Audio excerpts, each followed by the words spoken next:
Understanding medieval peasants is impossible without looking closely at the spaces they lived in. Their houses were not just shelters, but reflections of their economy, their daily routines, and their position in society. For a long time, many historians described these homes as little more than crude huts, imagining small dark interiors where people and animals lived together in miserable conditions. These ideas often came from early archaeological interpretations that focused on the simplest remains: light structures, poor timber, and buildings that seemed temporary. Because of this, a general belief formed that peasant housing only became more durable and sophisticated toward the end of the Middle Ages. Yet this view has increasingly been questioned, as new evidence suggests a far more complex and varied reality. The word peasant itself has often been misunderstood. It tends to evoke an image of extreme poverty and helplessness, but in reality it described a broad group of rural people with different levels of wealth and independence. Some held only a few acres of land and relied on extra work to survive, while others controlled much larger plots and could produce surplus goods for the market. Most peasants fell somewhere in between, managing small to medium-sized holdings that required careful planning and effort. Together with their families, they made up the vast majority of the population. Their lives were shaped not only by agriculture, but also by trade, cooperation with neighbours, and participation in local markets. This economic activity influenced the way they built and maintained their homes.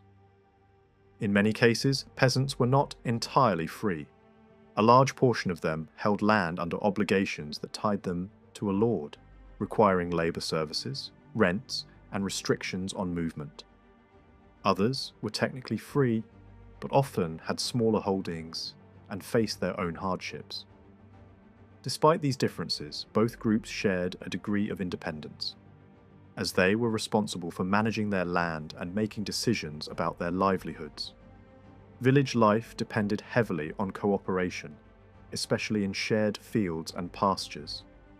Over time, money payments began to replace labour services, and buying and selling became more common, further integrating peasants into a wider economic system. These changes were reflected in their material world, including the layout and construction of their homes. Each household occupied a defined plot of land that served as the centre of daily life. These plots were usually arranged along village streets or roads, and were clearly marked by boundaries such as fences, hedges, or ditches. Within this space stood not just a single building, but often a small group of structures. The main house was accompanied by other buildings used for storing crops, housing animals, or carrying out specific tasks like baking or brewing. This arrangement created a compact working environment where domestic and agricultural activities were closely connected. The period after the mid-14th century brought significant changes. A dramatic decline in population led to shifts in land use and ownership. Some peasants began combining holdings, which made certain buildings unnecessary. Others adapted their farming methods, requiring different types of structures. At the same time, landowners became concerned about the loss of buildings, since empty or neglected properties meant lower income. They attempted to control the situation by enforcing repairs and maintenance through local courts, sometimes issuing detailed orders about specific buildings. Tenants who failed to comply could face fines or other penalties, while new tenants were often required to repair or rebuild structures within a set time. Despite these efforts, landlords struggled to maintain control. Peasants were increasingly aware of their stronger position and could leave if conditions became too demanding. In a time when land was not always in high demand, even a tenant with a damaged property was better than no tenant at all. As a result, many buildings fell into decay, and entire plots were abandoned over time. Gradually, landlords relaxed their enforcement, shifting from strict requirements to more general and less effective instructions. This period left behind a valuable record of disputes, agreements, and building practices, offering detailed insights into rural life. The evidence shows that peasant houses were not as simple as once believed. Most were built using a timber framework supported by curved wooden beams, a technique that could produce strong and durable structures. The walls were filled with woven material covered in a mixture of clay and other substances, then often finished with a light coating. Roofs were typically thatched, though some higher quality buildings used tiles. Stone was sometimes used at the base to provide stability. These construction methods indicate a level of skill and investment that challenges the idea of purely temporary housing. Inside the household space, buildings were usually divided by function. The main house often consisted of a central hall with 1 or 2 additional rooms, separated by partitions. Cooking areas might be located in separate structures, reducing the risk of fire. Unlike earlier periods, it became less common for people and animals to share the same building, suggesting an improvement in living conditions. In addition to the main house, a typical holding might include a barn or granary for storing crops, a byre or shed for animals, and sometimes specialised buildings like bakehouses or workshops. The number and arrangement of these buildings often reflected the wealth and status of the household. Rather than building larger houses, better-off peasants tended to have more structures, creating a small cluster around a central yard. Poorer households might have fewer and simpler buildings, but even these were part of an organised and functional layout. Some smaller structures were likely built more lightly and may not have survived long, which explains why they appear less often in records. Over time, there are signs of gradual improvements, such as the addition of upper floors or loft spaces in some houses. These developments suggest that peasant housing was evolving, adapting to changing needs and opportunities. Even agricultural buildings could be converted into living spaces when necessary, showing that their construction was often solid enough to allow for multiple uses. Taken together, this evidence reveals a far more dynamic picture of medieval rural life. Peasant housing was not static or uniformly poor, but varied according to resources, local conditions, and economic changes. These buildings were practical, adaptable, and closely tied to the everyday realities of those who lived in them. Rather than seeing them as crude shelters, it is more accurate to view them as part of a complex system that supported both survival and gradual improvement over time. The strength and appearance of peasant buildings depended above all on one essential resource: timber. In moments when landlords were especially anxious about the condition of rural holdings, they sometimes supplied wood from their own estates to push tenants toward repairs or rebuilding. If nearby woods could not meet the need, timber might be brought from farther away, even over a considerable distance. But those cases raise a larger question. In ordinary circumstances, when peasants repaired or rebuilt on their own initiative, where did their materials come from? Most construction was not carried out under direct pressure from a lord, and the houses of free tenants were usually outside manorial control altogether. That means a great deal of rural building must have relied on the peasant's own access to resources, his rights, or his spending power. Some villages certainly had trees on their own land. In heavily wooded districts, a peasant holding might include small patches of woodland. In more open farming country, useful timber could still be found in boundary lines, hedgerows, or around the home plot itself. Yet this did not solve the whole problem. On customary land, cutting trees was often regulated, and unauthorized felling could lead to punishment in the manor court. A tenant who needed wood for building may have been granted permission, while a freeholder would have faced fewer restrictions. But the available supply from small-scale local growth was limited. A few boundary trees might help with repairs or minor needs, yet the large, curved and heavy timbers required for the main frame of a serious house or barn demanded access to mature woodland. Peasants did possess certain customary rights, that allowed them to take wood for repairing houses. But these rights were usually watched closely by estate officials.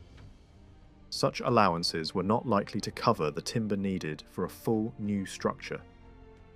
Theft from the woods also occurred, though the recorded cases suggest that most illegal cutting involved small quantities, often single trees or modest loads of wood.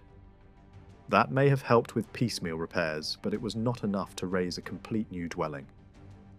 Taken together, the evidence suggests that many peasants had to turn to the market when they needed major building timber.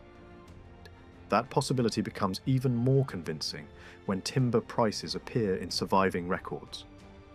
Building wood was bought and sold just like other materials, and substantial trees suitable for structural work carried a real cost. A modest peasant house built on a timber frame may have required around 20 trees of mixed size, and the total value of that timber alone could amount to a serious sum. Once the work of felling, trimming, shaping, and hauling was added, the expense rose further. Even when the wood itself came from customary rights or a landlord's grant, labour still had to be found and paid for. Costs might be reduced by reusing old materials, and reused timber appears often enough to show that recycling older buildings was a normal and sensible strategy. Other materials were easier to obtain. Straw for thatch, clay for wall filling, and rods for wattling could often be gathered from the holding or from common land. Even so, a finished house still needed iron fittings, such as nails, hinges, locks, and keys, and those had to be bought. The buildings that survive from the later Middle Ages reveal another important fact. Peasant houses were not usually thrown together by untrained villagers improvising with rough materials. Their construction demanded the work of skilled craftsmen, especially carpenters. Some of the surviving frames show careful planning, technical confidence, and a strong command of joinery. It is sometimes argued that only the best examples survive and that they give too flattering an impression.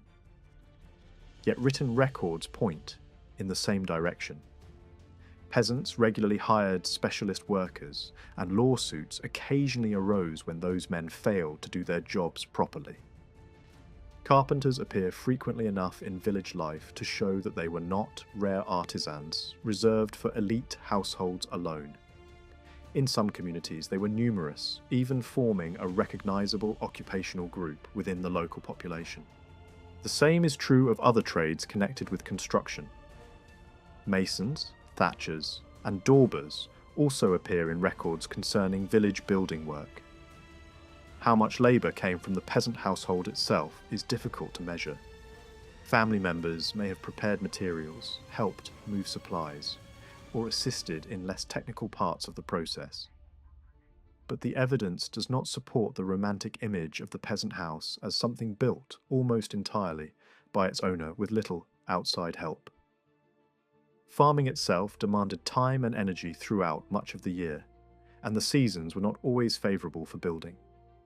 Specialist labour was therefore not an optional luxury.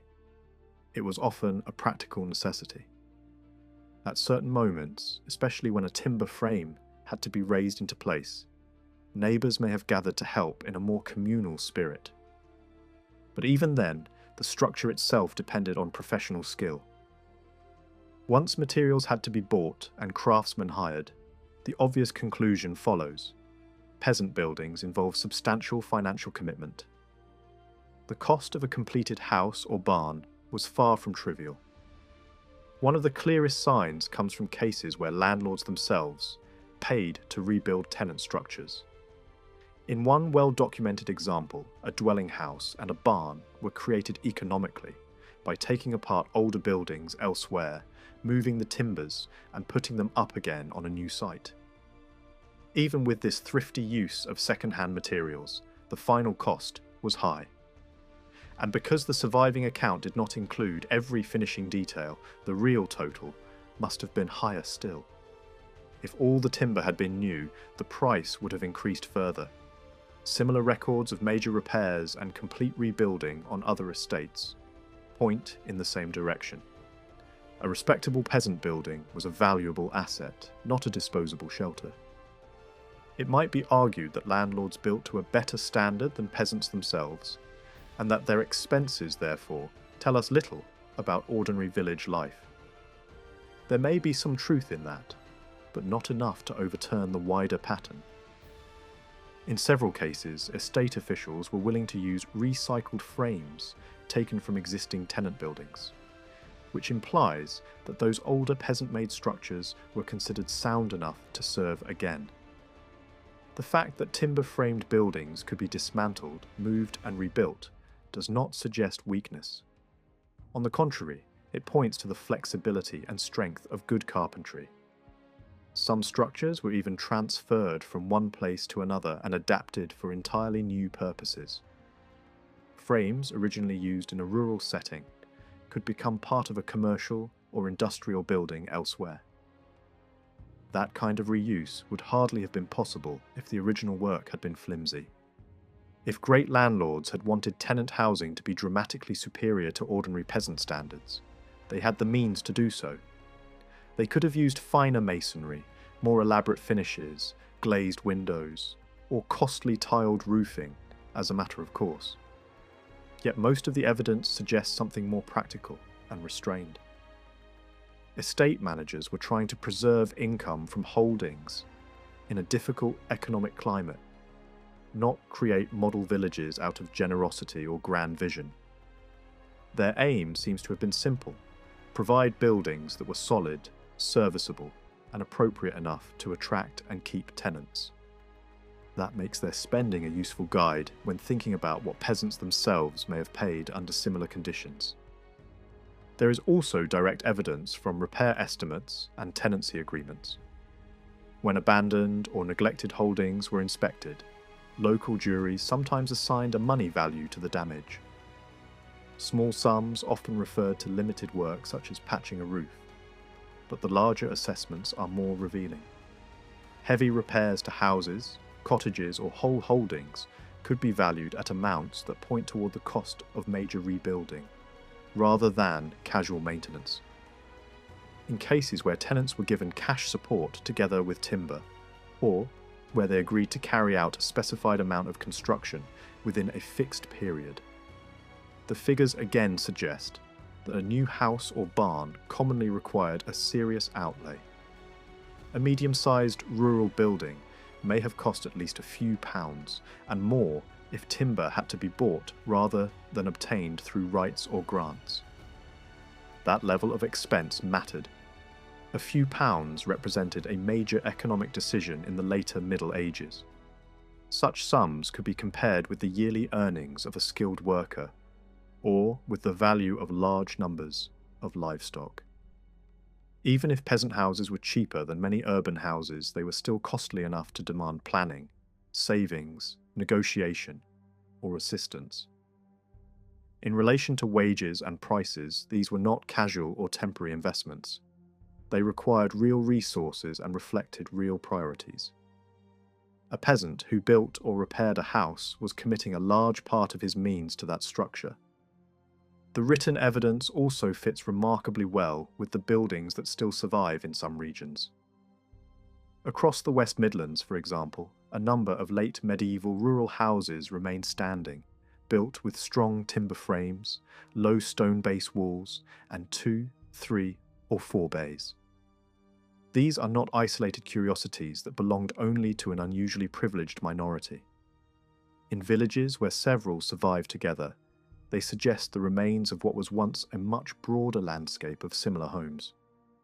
The reason so many others disappeared lies less in original weakness than in later change. Low timber-framed houses were often difficult to adapt to the demands of later centuries, especially when fashion and practicality favoured taller two-storey dwellings. Many vanished not because they were poorly built, but because the world around them changed.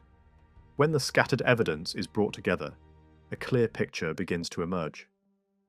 A peasant holding in the late Middle Ages usually contained more than a single dwelling. Very often there was a house and a barn, and in many cases 1 or 2 additional structures connected with storage, animals, food preparation, or work.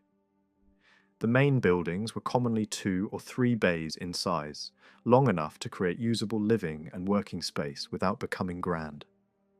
Their frames were built from substantial timbers, often by trained craftsmen, and their cost placed them well beyond the level of a crude shelter.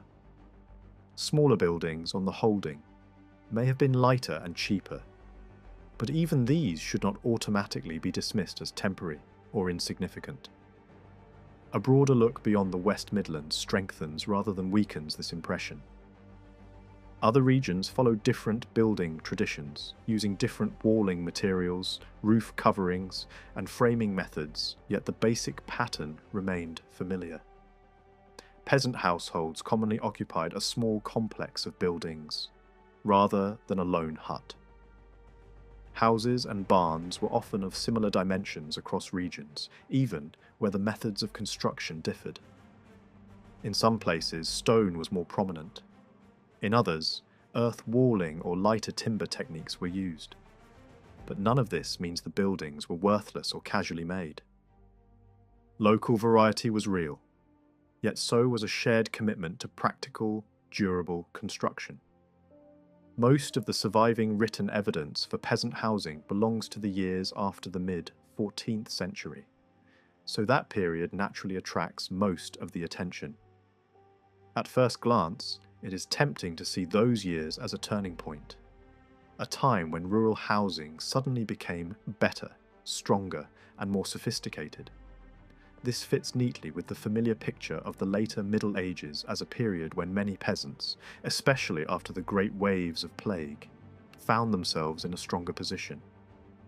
Land was easier to obtain, rents could be lower, labour was more valuable, and some restrictions weakened. In that setting, it would make sense to imagine ordinary villagers building larger and more durable homes. The surviving houses seem to support that impression. Many of the best-known late medieval rural buildings date from the generations after 1400, and in some regions, especially in the southeast, substantial peasant houses still stand in remarkable numbers. Kent, in particular, preserves impressive examples that seem to reflect real prosperity in the countryside. Even so, that conclusion needs to be treated carefully. Better evidence does not always mean a completely new reality. Sometimes, the records become richer because institutions changed their habits, not because people suddenly changed the way they lived. After the great population losses of the 14th century, landlords paid much closer attention to buildings, because empty holdings, decayed houses, and abandoned plots directly threatened their income. That administrative concern produced far more detail than before. The changes in peasant life during the 14th century were important, but they were not so absolute that everything before them should be imagined as crude and undeveloped. Some peasants with larger holdings had already done quite well in the 13th century, especially when rising prices and relatively cheap labour allowed them to profit from production and trade. By contrast, the 15th century was not a simple age of prosperity for everyone. Those who had accumulated larger farms could also face serious difficulties when prices were low and wages were high. Social and economic history does not move in a straight line, and housing should not be forced into such a simple pattern either. Archaeology strengthens that caution. Excavation suggests that many of the important developments in peasant building were already underway before 1350. The real breakthroughs appear to belong largely to the 13th century, rather than to the generations after the Black Death. Many of the features associated with later medieval peasant housing can already be seen in the period from about 1200 onward. The general layout is one of the clearest examples. On many rural sites from the 13th century, a peasant holding was not made up of a single shelter standing alone. Instead, it often contained a house, a barn, and one or more additional buildings used for storage, animals, or domestic work. In some areas, long houses were more common than they later became, and one building may sometimes have combined several functions under a single roof. Yet even where long houses existed, they were often accompanied by other structures. In places where long houses were not part of the local tradition, houses and barns stood together, much as they did in later centuries. Excavated settlements, especially in eastern England, reveal that a peasant home plot could already contain a small cluster of buildings with clearly divided purposes. The size of these earlier buildings also shows continuity rather than revolution. Excavated houses from the 13th century usually fall within a range very close to that of buildings described in later documents. Most were modest but practical structures, neither tiny hovels nor unusually large residences. Their lengths and widths match the dimensions later associated with 2-bay and 3-bay buildings. Only the larger examples tend to suggest the classic long-house arrangement where people and animals shared the same structure. In other words, the ordinary scale of peasant housing appears to have been established well before the mid-14th century. Construction methods tell a similar story. One of the most important developments in medieval rural building was the move away from posts sunk directly into the earth. That older method had deep roots in earlier settlement traditions. But during the 13th century, it was increasingly replaced by more durable forms of support. In some places, builders used substantial stone foundation walls. In others, they relied on lighter but still deliberate solutions such as pad stones or clay-based walling. The details varied from region to region depending on available materials, but the broader direction is clear. Builders were trying to protect timber from damp, improve stability, and create structures that would last longer. These foundations marked a significant advance, even where the visible remains now seem modest. The meaning of those new foundations becomes even clearer when they are connected to changes in the timber superstructure.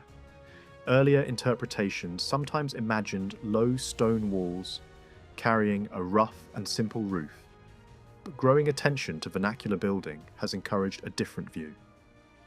In many regions, especially in the West, the appearance of stone foundations seems closely linked to the spread of more advanced timber framing, including the use of curved cruck blades. If that interpretation is right, then many 13th century peasant houses were built on principles very close to those found in later medieval examples. The foundations kept the frame dry and level, while the timber structure above could support a well-made roof and a more stable wall system. The wooden elements themselves often leave little trace in the ground, which is why excavated buildings can appear simpler than they really were. But the combination of archaeology and scattered documentary evidence points toward a real continuity in building quality between the 13th century and the late Middle Ages. Smaller finds from excavations help fill out that picture. Peasant houses were not open. Makeshift shelters with no proper fittings.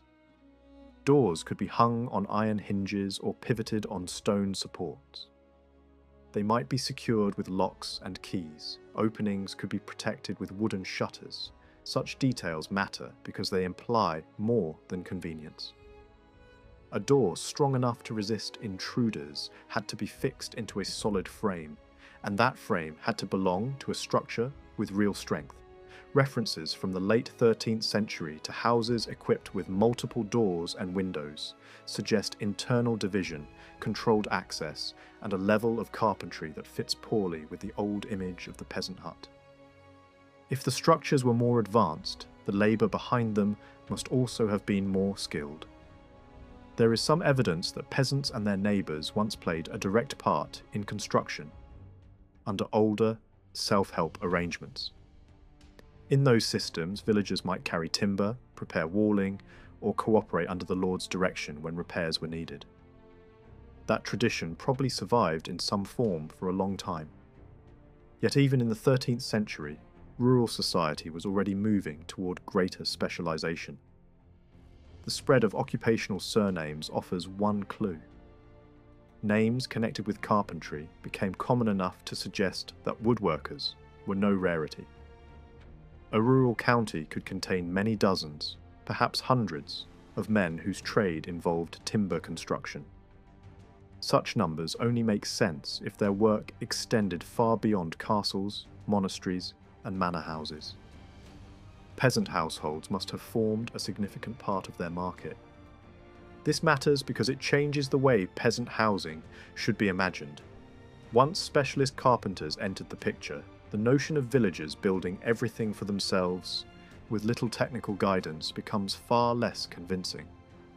Skilled labour had to be paid, and the existence of that labour force reflects a broader economy in which building materials, transport, tools, and expertise could all be bought. The expansion of markets in the 13th century may have played a decisive role here. A peasant was no longer limited only to what could be found on the holding or in the nearest woodland. Timber could increasingly be obtained through exchange, carried along improved routes, and combined with hired craftsmanship. Better buildings were not simply the result of local abundance, they were also a product of a more commercial countryside. Direct evidence for the exact cost of peasant buildings before 1350 is limited, but the scattered figures that survive are revealing. Timber alone could represent a substantial part of the total expense. Damages claimed in disputes over broken doors, locks, timbers, kilns, and other parts of a dwelling suggest that even partial destruction involved real value. When wages are added to the cost of materials, the final price of a respectable peasant house may already have reached a significant level. At the same time, not every rural structure was built to the same standard.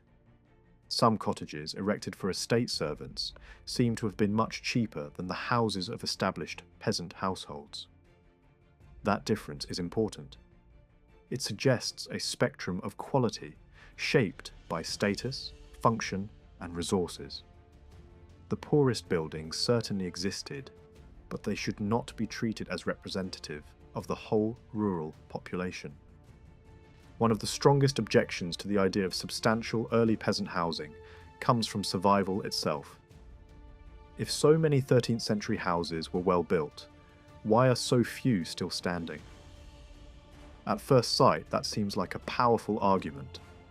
Yet survival across 7 centuries is an extreme test, and its results can easily mislead. A few early rural houses do survive, and when scientific dating has been applied, some have turned out to belong to the years around 1300 or even earlier. These are not always grand residences. In some cases, they seem to have belonged to tenants whose holdings were little different from those of prosperous peasants. As dating techniques improve, more such buildings are likely to be identified. Their rarity does not prove that earlier examples were badly built. It may simply reflect the destructive force of later rebuilding, shifting taste, and the constant remaking of the countryside. Archaeology offers a better measure of durability than modern survival. On some excavated sites, houses once thought to have lasted only a few decades are now believed to have remained in use far longer. In other settlements, buildings erected in the 13th century appear to have stood for a century or more before abandonment. Many were not destroyed because they collapsed quickly. They disappeared because villages shrank, populations moved, holdings were merged, or later generations rebuilt on new lines. A well-made medieval house could still be lost if no one chose to maintain it, or if a changing standard of comfort made it seem outdated. The disappearance of a building is not, by itself, proof that it was originally poor. Another explanation sometimes offered for supposed flimsiness is insecurity. If peasants feared eviction or expected to move frequently, why would they invest in expensive and durable structures? In practice, that argument is weaker than it sounds. Lords did possess legal powers over customary tenants, but hereditary expectations were often respected in daily life. Holdings commonly remained within families for generations. Even where forms of tenure changed, long-term possession was far more normal than sudden displacement. Free tenants, of course, stood on even firmer ground. Under those conditions, fear of immediate loss seems unlikely to have been a major reason for cheap construction. Migration also fails to explain much. Even a tenant who expected eventually to leave had every reason to value a solid building in the meantime. A strong house gave better shelter, protected animals and grain, and lowered maintenance costs. It also increased the practical and market value of the holding. Since transfers often involved money changing hands between the outgoing and incoming tenant, good buildings could bring a direct financial return. In fact, later centuries, when population movement became even more common, do not show a drift toward weaker construction. If anything, evidence points in the opposite direction. Timber scarcity, however, was a real problem, especially in the 13th century when pressure on woodland was intense. Agricultural expansion, urban growth, and large seigneurial building programs all increased demand. Yet scarcity did not necessarily force peasants back into primitive methods. It may instead have encouraged them to use timber more carefully and more intelligently. A peasant who had spent hard cash on purchased wood had every reason to protect that investment. Better foundations, improved framing, and more skilled workmanship all helped make expensive timber last longer. In that sense, scarcity may have supported innovation rather than prevented it. The same broader market economy that made timber purchasable also made specialised labour available, encouraging a move away from purely self-sufficient building practices. Still, the quality of peasant housing before 1350 should not be romanticised. Regional variation remained immense, and no single model fits the whole country. In some areas, later vernacular traditions continue to rely on earth-fast construction, or relatively light walling methods, suggesting that older habits survived well beyond the 13th century. Excavations in some regions show an awkward middle stage in which timbers were no longer set deep into the ground, but still rested only lightly on the surface. A modest improvement rather than a full transformation. Building standards did not rise everywhere at the same pace or in the same way. Economic reality also sets limits on how far the argument can go. The later 13th century was, for many rural people, a harsh period. Population pressure increased the number of smallholders. Rents and taxes could be heavy. Harvest failures and low productivity strained already narrow margins. The poorest villagers, especially cottagers and labourers, cannot have afforded anything but the most basic shelter. Their wages had too little purchasing power to cover expensive materials or specialist labour on a meaningful scale.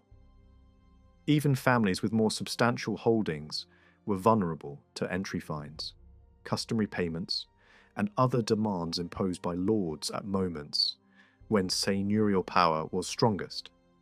Any savings that might have gone into improving a house could easily be drained away. So the story is not one of steady and universal progress.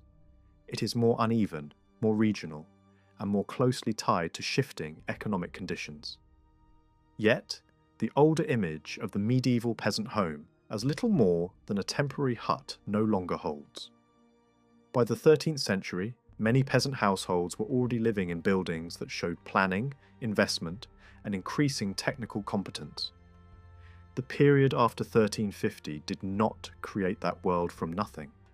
It revealed it more clearly, preserved more evidence for it, and in some areas may have strengthened existing tendencies.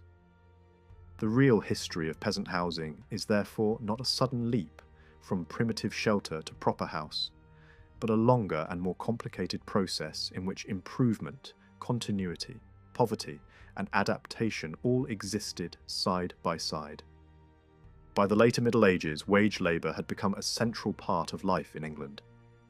A very large share of the population depended on wages for at least part of its survival. And for many households, that income was absolutely essential. After the Great Plague of the mid-14th century, both cash wages and purchasing power rose sharply. With population falling and labour becoming scarce, employers had to offer more to secure workers. Skilled men in the building trades could command much better daily pay than before, and even unskilled labourers saw their earnings climb noticeably. In practical terms, that meant a day's work could buy more than it had in the decades before the plague. Yet higher wages did not automatically mean comfort. Earnings had to cover many expenses, and wage income was often only one part of a family economy that might also include a garden, a few animals, a patch of land, petty trade, or seasonal work. That is why wage rates alone do not reveal the full reality of living standards. A daily payment on paper tells only part of the story. Workers did not spend every coin on food, nor did they always work every day of the year. Some had to pay for tools, materials, helpers, or apprentices. Others combined wage labour with farming, brewing, selling goods, or taking in odd jobs. To understand how working people really lived, it is necessary to look beyond formal pay rates and into the wider world of employment. Who hired them? What kind of work they did? How often they moved? How long they stayed in one place? And how much control they had over their own labour. The surviving records were not created for the benefit of workers, but for the convenience of those who employed them or governed them. Manorial accounts, estate records, and legal proceedings preserve wage information because landlords, officials, and justices needed it for their own purposes. They recorded what a bailiff paid a digger for 10 days of work, or what a master claimed a servant had wrongfully demanded. These documents can reveal the going rate for certain kinds of labour, but they rarely show what happened for the rest of the year. A worker who appears briefly in one account may have served half a dozen other employers whose records are lost, or never existed in written form. Even so, the legal records created to enforce labour laws after the plague open an unusually valuable window onto this hidden world. Those laws were introduced in response to a labour crisis. The sudden loss of population had transformed the balance between employers and workers. Labourers were in demand, and many took advantage of that fact by asking for higher wages or by moving in search of better terms. The authorities reacted by trying to freeze wages, control prices, and restrict the movement of labour. Masters were given strong claims over the service of those they wished to hire. Workers who left before the end of an agreed term could face punishment. Annual service was encouraged, especially for farm servants, while shorter arrangements and bargaining were treated with suspicion. The laws also tried to limit what craftsmen could charge for their goods and sought to keep the labour market from adjusting freely to the new realities.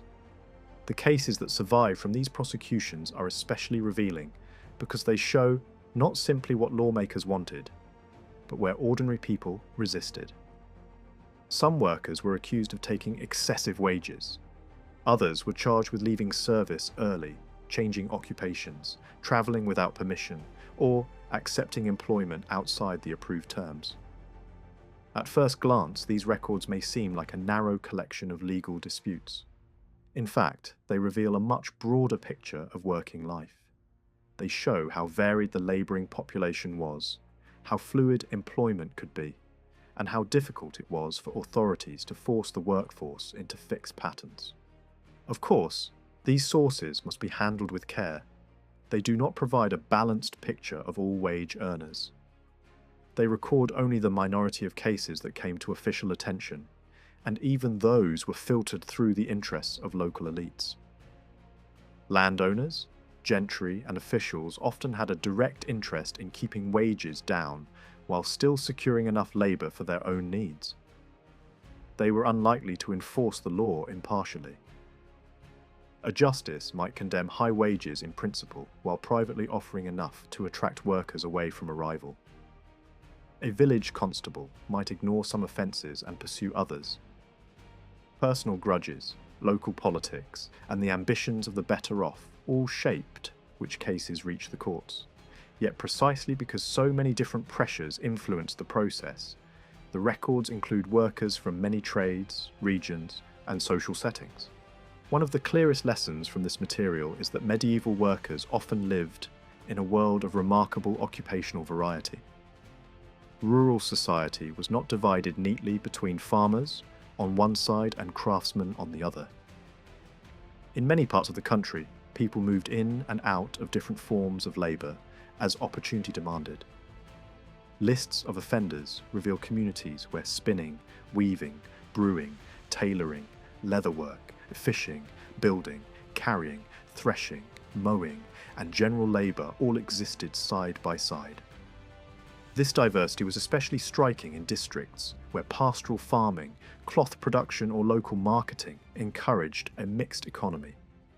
But it was by no means limited to one region. Even small towns and their surrounding villages could sustain a wide range of occupations.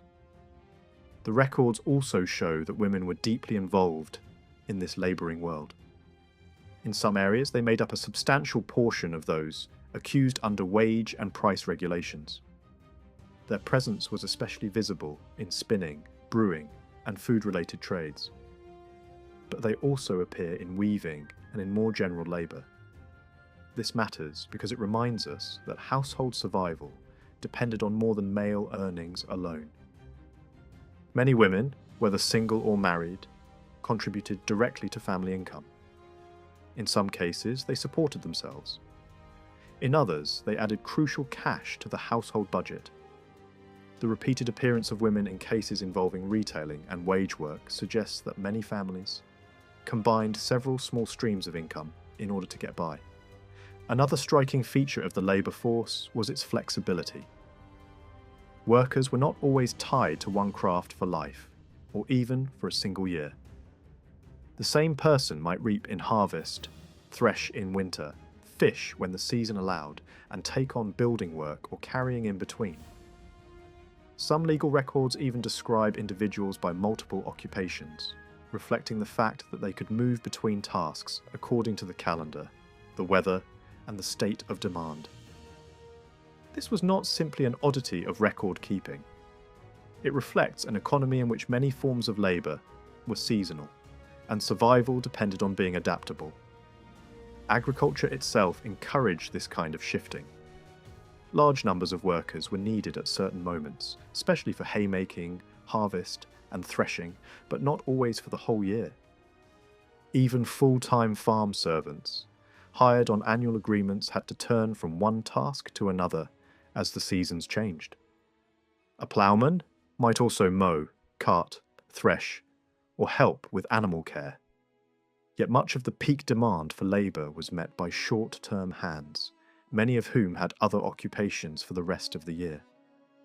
Builders, craftsmen, fishermen, smallholders, and textile workers could all be drawn into agricultural work when wages were attractive and the season required it. Some changes of occupation were temporary, while others appear to have been more lasting. Men, hired originally as ploughmen, show up later as carpenters, butchers, shipwrights, fishermen, thatchers, or textile workers. These cases often appear in court because a worker had broken an earlier contract or because one employer accused another of luring labour away. They suggest that many rural people were willing to abandon hard agricultural service when a better opportunity arose. Ploughing in particular seems to have been regarded as exhausting and not always desirable work. The repeated movement away from it gives the impression that workers were alert to alternatives and ready to seize them when possible. This has often been interpreted as evidence of a drift from agriculture into craft employment during the later 14th century. That may well be true in part, especially in regions where textile production expanded and towns were growing. But such movement should not be treated as entirely new. Many of the same tendencies were already present before the plague. Textile manufacture had long been rising, towns already drew in migrants, and rural workers were used to combining occupations. What changed after the plague was not the existence of flexibility, but the greater bargaining power of labour and the sharper anxieties of employers. Mobility in space matched this mobility in occupation. Medieval workers were often more mobile than older stereotypes suggest. Before the plague, there is already evidence of movement into towns, travel for seasonal work, and migration recorded in village courts. After the population collapse, the need for labour seems to have intensified those patterns. Workers crossed from village to village, from countryside to town, and sometimes over considerable distances, especially when following harvests or seeking specialised employment. Building workers were particularly mobile, since their trade naturally took them to many sites. Harvesters too were known for travelling after ripening crops, and some employers sought workers from far beyond their own neighbourhood. These journeys were not always short. Some people moved only a few miles, but others covered much greater distances, enough to show that the medieval labour market was not confined to the immediate parish. This was especially true where towns acted as magnets for surrounding country people. Rural workers might head toward urban centres in search of wages, apprenticeships, or more varied employment. Authorities saw this mobility as a threat. Laws tried to keep labour tied to local communities, limit crossing of administrative boundaries, and make it harder for workers to roam in search of better terms. The very fact that such restrictions were thought necessary shows how real and persistent movement had become. Employment practices themselves were another source of tension. Many servants were expected to enter annual contracts beginning around the autumn, which suggests a fairly regular cycle of hiring. There must have been known occasions and meeting points where masters and workers came together, something like the hiring customs of later centuries. Officials tried to supervise this process, but the legal disputes revealed that it was anything but smooth. Workers often preferred short engagements, which gave them freedom to renegotiate and exploit high demand. Employers, by contrast, favoured longer terms, which offered a stable labour supply at a more predictable cost. The courts repeatedly exposed this clash of interests. Labourers were accused of leaving before their term was complete, of refusing service, or of taking work under more favourable conditions than the law allowed. Behind these accusations lies a simple reality. Workers were trying to preserve room to bargain, while employers were trying to close it down. In a period of scarcity, labour had become too valuable to remain passive. Annual service tied a person to one master and prevented the worker from taking advantage of short bursts of high demand. Day labour and short-term hiring offered far more freedom, and many clearly preferred them. There are also hints of solidarity among workers. Some cases mention men persuading others to leave a workplace or advising fellow labourers about the terms they should accept. That may not amount to formal organisation in the modern sense, but it points to a shared awareness of common interests. Harvest teams, plough partnerships, work gangs, and urban groups of journeymen all suggest that labourers were not isolated individuals, simply submitting to whatever terms were offered. They could exchange information, act together in limited ways, and resist pressure from above, even if only through small acts of refusal or departure. This matters because it changes the image of the medieval labourer. The old picture of a passive rural poor, bound helplessly to lord and village, does not fit the evidence very well. Late medieval wage earners appear instead as people negotiating within constraints, weighing options, moving between jobs, responding to opportunity, and testing the boundaries of authority. Their freedom was limited, and the law tried repeatedly to restrain them, but they were far from motionless. They shifted between agriculture and craft, between one employer and another, between one village and the next, and sometimes between countryside and town. What emerges is not a tidy or stable labour system, but a restless one. Wage earning after the plague was shaped by scarcity, competition, legal pressure, and economic adaptation. Employers wanted control. Workers wanted flexibility. Officials tried to impose order, but the records preserve a world that was constantly slipping out of their grasp. Men and women earned wages in many trades, often more than one in a year. They moved when they could, changed work when it seemed worthwhile, and played a far more active role in the economy than older images of medieval society have allowed. Among the most troubling figures in the late medieval labour market, at least from the employer's point of view, were the men who acted as brokers of labour. These middlemen gathered workers around them, organised groups of assistants, and then hired them out where demand was highest. To landlords and local officials, they seemed dangerous because they weakened the control that masters hoped to keep over the workforce. A man who could collect labourers from one village and take them elsewhere for harvest work was doing more than arranging jobs. He was redirecting labour to where wages were highest, draining manpower from one community and making it harder for local employers to secure help when they needed it most. In areas already suffering from labour shortage, that kind of activity must have seemed deeply disruptive. Some of these men were described in the harshest possible terms, as if they had almost taken command of entire sections of the labour market. Whether that language was exaggerated or not, it reflects real anxiety. Officials complained of men who stood between employer and worker. Men who had become so influential that others supposedly could not hire servants or craftsmen without going through them first. In one town, even roofers were said to be effectively controlled by a single organiser who acted as the gatekeeper for that trade. That complaint may say as much about elite frustration as about literal monopoly, but it reveals something important all the same. Labour had become valuable enough for intermediaries to profit from controlling access to it. In a world where workers were scarce and employers were desperate, even the simple act of bringing labourers together and moving them to the right place could become a source of power. Once a worker had been hired, payment was far from simple. The authorities who tried to regulate wages were dealing not with a neat cash economy, but with a patchwork of customs, local habits, and mixed forms of reward. A day's work might be paid partly in coin and partly in food. A servant hired for the year could receive cash, meals, lodging, clothing, and occasional extras. In some places, older methods survived, and harvest workers were still rewarded in grain rather than money.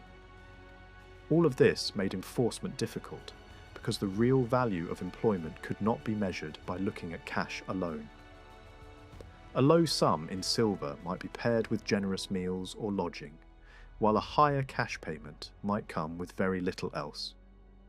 Any official trying to decide whether the law had been broken had to judge not only the wage itself, but the whole package. This matters because the conflict over labour after the Black Death was never only about numbers written on a roll. It was about control over the terms of work. One of the strongest themes to emerge from the evidence is the desire of many workers to escape the discipline of annual service. Long-term service tied a labourer to a master, limited freedom of movement, and made it harder to take advantage of changing opportunities. To work by the year was, in many cases, to accept dependence. To work by the day or the week offered something very different: the chance to choose, to bargain, to leave, and to compare one employer's offer with another.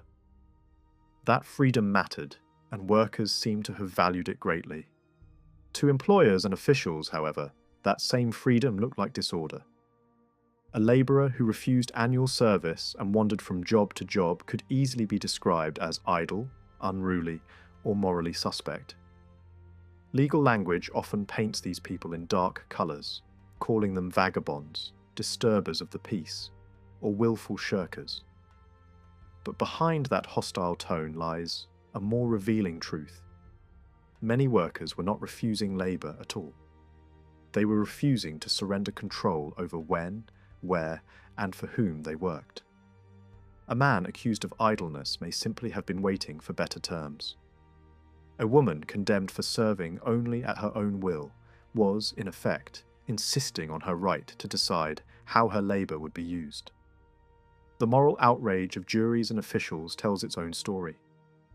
It was not laziness that offended them most, but independence. That independence sometimes included the choice to take time off. Medieval workers already lived within a calendar shaped by Sundays and religious feast days. But many appear to have gone beyond that minimum.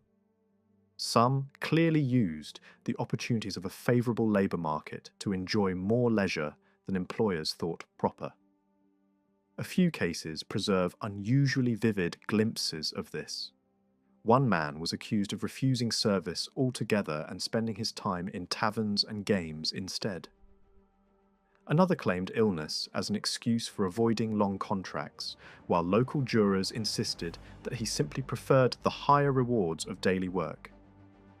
These stories may contain spite and exaggeration, but they still point toward a wider shift. When labour was scarce, workers had more power to decide not just where they worked, but also when they worked.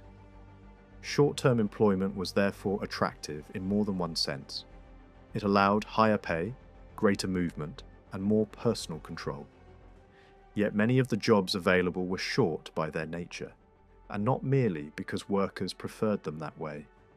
Some employers might have wanted servants for the year, but many tasks only required labour for a few days or weeks. Roof repairs, small building jobs, local transport, haymaking, and harvest work all created brief bursts of demand rather than permanent positions. A thatcher might spend 1 week on a roof for one employer and 10 days the next year with someone else. A carpenter or mason could be hired for only a couple of days at a time. For many rural craftsmen and labourers, the year was made up not of one stable post, but of many small contracts stitched together. Seasonal work reinforced that pattern. The harvest lasted only a limited time, even if it remained the great annual peak of rural employment. Individual labourers did not necessarily work every day of the season. Some were employed for only a few weeks. Others moved between employers during the same autumn, dividing their labour wherever pay and opportunity seemed best. The records occasionally show this with unusual clarity, naming the different men for whom a labourer worked over the same season or the same year. Such detail is rare, but the habit itself must have been common. To survive through short-term labour meant constant movement between jobs, repeated negotiation, and a continual search for the best terms available. That raises an obvious question. How many days did a wage earner actually work in a year? The answer seems to have varied greatly. Some workers probably found employment for much of the year, especially if they were versatile or lived near centres of demand. Others may have had long stretches of idleness between jobs, whether because of weather, holidays, travel, illness, or simple lack of opportunity. A labourer might work 40 days in one winter period and then pass weeks with little or no wage income. A carpenter's recorded earnings over 2 years may suggest only around half the year spent in paid labour. That does not necessarily mean extreme poverty, because many workers had other supports, including land, family income, petty trade, or unrecorded employment. But it does show how irregular wage earning could be. Even so, annual service did not disappear. Large numbers of servants and farmhands remained in full-time employment throughout the later Middle Ages. In some villages, they made up a striking share of the working population. Yet this was not a single uniform group. Some servants were young people passing through a stage of life before marriage, receiving little cash but gaining food, shelter, and a place within the employer's household. Others were adult farm workers, tied to domain and agriculture, or larger holdings, sometimes with cottages of their own and a more formal relationship to their masters. These two groups lived under very different conditions, even if legal language often bundled them together. The surviving legal disputes tend to focus more on the adult workers whose contracts broke down, especially ploughmen, shepherds, and other servants whose departure caused practical difficulty. They sometimes vanished during the year and had to be replaced. Others stayed until the term ended, but then immediately moved on to another employer. That pattern of annual movement seems to have been common. A man might serve one master this year, another the next, and a third after that, with little sign of lasting attachment to any of them. Even those who technically fulfilled their obligations could still behave in ways that made employers uneasy. The servant who completed his term and then went elsewhere represented a kind of mobility that the law could not easily suppress. Some historians have suggested that annual servants may even have increased in importance after the Black Death, partly because employers wanted a stable workforce and partly because certain branches of farming, especially pastoral activity, required steady, year-round labour. There is logic in that view, but the actual bargaining position of employers seems weak enough to make any simple conclusion doubtful. The evidence repeatedly shows workers resisting confinement to long terms whenever they could. Employers may have wanted annual servants, but wanting them was not the same as being able to get them on favourable terms. For the worker, the great advantage of short-term labour was clear: better pay. Many court cases state openly that a servant or labourer left one employer in order to gain higher wages elsewhere. The contrast between annual service and casual work could be dramatic. A full-time farm servant might receive less than £2 in total annual value, once cash, grain, and small perks were combined. A free labourer, by contrast, could earn a large share of that amount in the busy autumn weeks alone if harvest pay was high enough. Add haymaking, threshing, and other day work across the year, and the independent labourer could potentially outdo the annual servant, especially if food came with the wage. The difference was not only financial, the casual worker also preserved a sense of autonomy, choosing what jobs to take and avoiding the discipline of permanent service. The wage figures themselves reveal how varied this world was. Payments differed not only by trade and region, but even within the same county and the same season. Harvest work in one place might earn one rate, in another a much higher one, even when food was included in both cases. Threshing, thatching, and similar jobs show equally wide ranges. Some of this variation must have reflected local demand, sudden shortages, the difficulty or urgency of the task, and the quality of meals offered alongside cash. In moments of crisis, rates could rise to astonishing levels. A storm damaging roofs, for example, might suddenly make thatchers far more valuable than usual.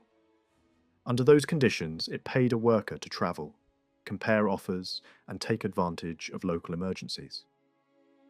This helps explain why daily and short-term rates rose so sharply, and why annual wages were also forced upward despite employers' attempts at control. Judicial records occasionally mention ploughmen and other servants receiving annual cash payments far above what estate accounts might suggest as normal. Some masters were evidently driven to desperate offers in order to secure labour at all. Competition for workers was not confined to casual employment. Even employers seeking annual servants had to sweeten their terms. Cash alone was often not enough. That is where perquisites and rewards become especially revealing. Employers tempted servants with extra grain, clothing, hay, pasture, grazing rights, and access to the lord's resources. A ploughman might receive not only money and corn, but also a tunic and the right to use the employer's plough on his own land. A shepherd could be lured by permission to graze additional sheep. In one striking case, a worker was offered an unusually rich package of bread, ale, hay, and pasture, almost as if he were being treated like a household dependent of unusually high standing. These rewards mattered because they show both the desperation of employers and the ambitions of workers. A servant who asked for pasture or grazing rights was not thinking only of subsistence. He was seeking some measure of independence, perhaps even building toward the status of a tenant in his own right. The same sources also suggest improvements in conditions more generally. Food allowances became better. Workers were increasingly able to demand finer bread, more ale, and better meat. Complaints from moralists and masters about labourers insisting on fresh food rather than inferior rations reveal not greed, but bargaining strength. In many cases, the food component of wages may have become less important relative to cash, because workers clearly preferred money when they could get it. Yet the food they did receive often improved in quality, even if it formed a smaller share of total reward. That change says much about expectations.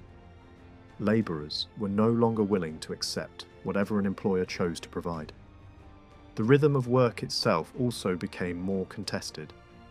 Employers had once been able to distinguish clearly between summer and winter rates, paying less in the darker and harsher months. After the plague, workers increasingly resisted that logic, demanding similar rates across the year. Holiday pay, too, appears more often than before. Some labourers were hired by the week, which implies that feast days and rest days could still be counted within paid time. Others even secured bonuses for working on days that ought to have been free. Once again, the pattern is unmistakable. Workers were not simply accepting old standards. They were pressing for better terms in pay, food, time, and treatment. All of this points to a labour market under strain but also full of negotiation. Employers tried to hold onto annual service, fixed rates, and local control. Workers pushed toward mobility, short contracts, higher wages, and a wider range of rewards. The authorities looked at this struggle through the eyes of those who feared disorder, and so the records are full of accusations against wandering labourers, obstinate servants, and meddling brokers. Yet behind that hostile language stands a more human picture. Ordinary working people were using the opportunities created by labour scarcity to reshape the terms of their existence. They were not overturning the social order, but they were testing its limits. The Rising of 1381 has often been treated as if it were a brief disturbance, a sudden outburst of anger that flared and vanished without deep roots. But that view does not survive close examination. The revolt makes far more sense when placed inside the economic and social tensions of late medieval England. Older explanations no longer satisfy. It is difficult to argue that it was simply caused by a sharp increase in labour services, and the older idea that it grew out of some neat collapse of a feudal world under the pressure of money and trade now feels too simple. Conditions for many peasants and wage earners had, in some respects, improved after the plague. Opportunities widened, wages rose, and many ordinary people began to imagine a better future.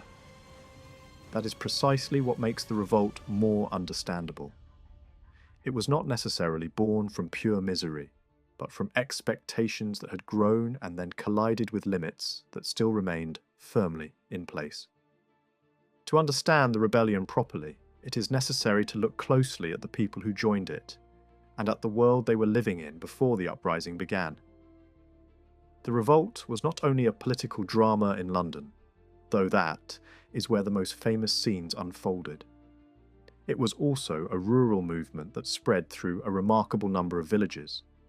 In county after county, people gathered, marched, threatened officials, damaged property, and attacked the written records that symbolised seigneurial control. The rebellion was wide enough to show that it was not the work of a few wandering troublemakers. It reached deeply into the countryside and drew support from communities that had their own local grievances, their own leaders, and their own memories of pressure from above. The geography of the revolt is revealing. Some districts were especially active, while others appear quieter. But the overall pattern is broad enough to show that the unrest was not confined to one isolated corner. Large parts of Essex, Kent, Suffolk, and Hertfordshire were touched by it. The number of villages involved must have been very great, certainly greater than what appears in the surviving records. Even where only a few names survive, the language of the accusations often hints at much larger participation. Entire communities were said to have risen together. Some manorial records accuse all the customary tenants of a place. Elsewhere, whole groups of villagers were described as assembling under local leadership. These details suggest that the surviving named rebels were often only the visible edge of a much larger movement. The records also make it clear that the revolt in the countryside was not confined to one kind of action. Some of the attacks had an unmistakably political character. Royal officials, tax collectors, justices, and powerful servants of the crown became obvious targets. Major figures associated with royal government or oppressive authority were hunted down and killed. Great houses and politically charged properties were plundered or destroyed. There were also acts of open lawlessness, theft, intimidation, and local score settling, as often happens when authority suddenly weakens.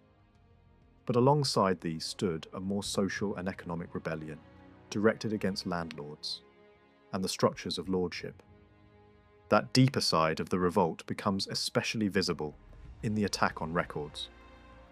One of the most common acts of rural rebellion was the seizure or burning of court rolls, rentals, and other written instruments of lordly power.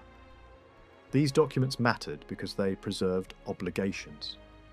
They recorded rents, labour dues, hereditary claims, customary restrictions, and the rights of lords over tenants.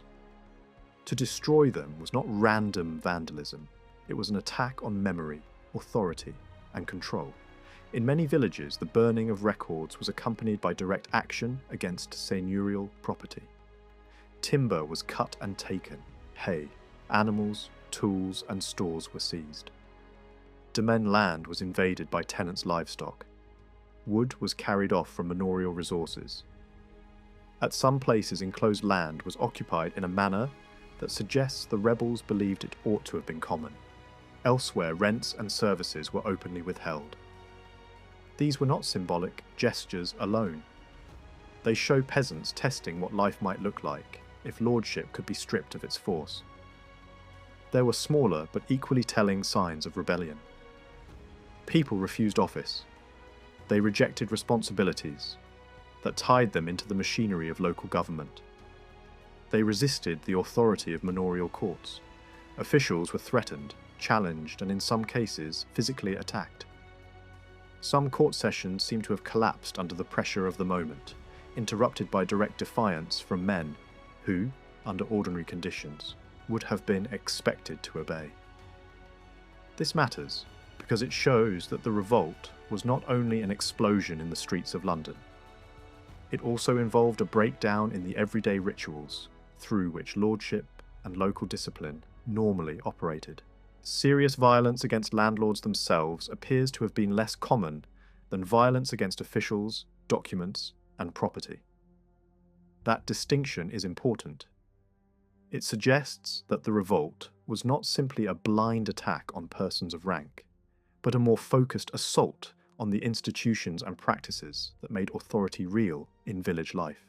Where landlords or their agents were killed, it was often because they also stood as public officials, or as especially hated representatives of wider power. In at least some cases, the figure who suffered most was a man deeply involved in administration, in the ordering of records, or in the enforcement of dues. The target was not noble blood as such, it was control. The social background of the rebels makes the movement even more interesting. The surviving valuations of goods and land show that many of those who were identified by name were not destitute outcasts. Most seem to have been peasants and artisans with at least some property, some land, or some standing in their communities. A number possessed goods of respectable value. Some held animals in numbers large enough to show a real stake in agriculture. Others combined small or middling landholdings with income from trade, craft, or wage work. Among the named participants were carpenters, a miller, traders, and people engaged in local commerce. There were also brewers and households connected with brewing and ale selling, which may not be accidental. Ale houses and similar spaces were natural places for talk, resentment, and the spread of political rumour. The rebels do not appear in the main as the absolute margins of society. They were not simply the rootless poor with nothing to lose. Some were certainly humble, and some landless servants joined in. But the larger picture points toward a broad peasant movement with a noticeable presence of people who had something at stake. Many held land under customary tenure, often under disadvantageous conditions. Some were burdened not only by payments and obligations, but also by the legal and symbolic inferiority that came with unfree status. A number can be identified as unfree by blood. Even where life had improved in some material ways after the plague, these older marks of subordination remained. That combination could be explosive. A peasant who was more prosperous than his father might at the same time feel more sharply the humiliation of restrictions that no longer seemed justified. The size of holdings among known rebels also suggests variety rather than one single social type. Some held only a few acres. Others farmed more substantial land, though only a small number can be counted among the richer villagers. A fair number stood somewhere in the middle. This makes sense. The revolt was broad enough to draw support from different levels of rural society. Yet there does seem to have been a slight pull toward the better off among the named rebels, perhaps because leaders are easier to identify in the records than followers. The humbler participants, especially those who moved in crowds or joined a village, rising without leaving a written trace, are harder to recover. Even so, what survives strongly supports the idea that this was a peasant revolt in the fullest sense, not merely a riot of drifters. One feature of the named rebels stands out above almost all others. Many were prominent in local administration. A striking number had served as reeves, chief pledges, jurors, constables, afearers, ale tasters, bailiffs, or in similar roles. That does not mean they were grand figures. Village office was widely distributed, and even modest communities required many men to fill these duties. But it does mean that the leadership of the revolt often came from people familiar with the mechanisms of local power. They were not strangers to law, rent collection, village discipline, or the day-to-day functioning of lordship.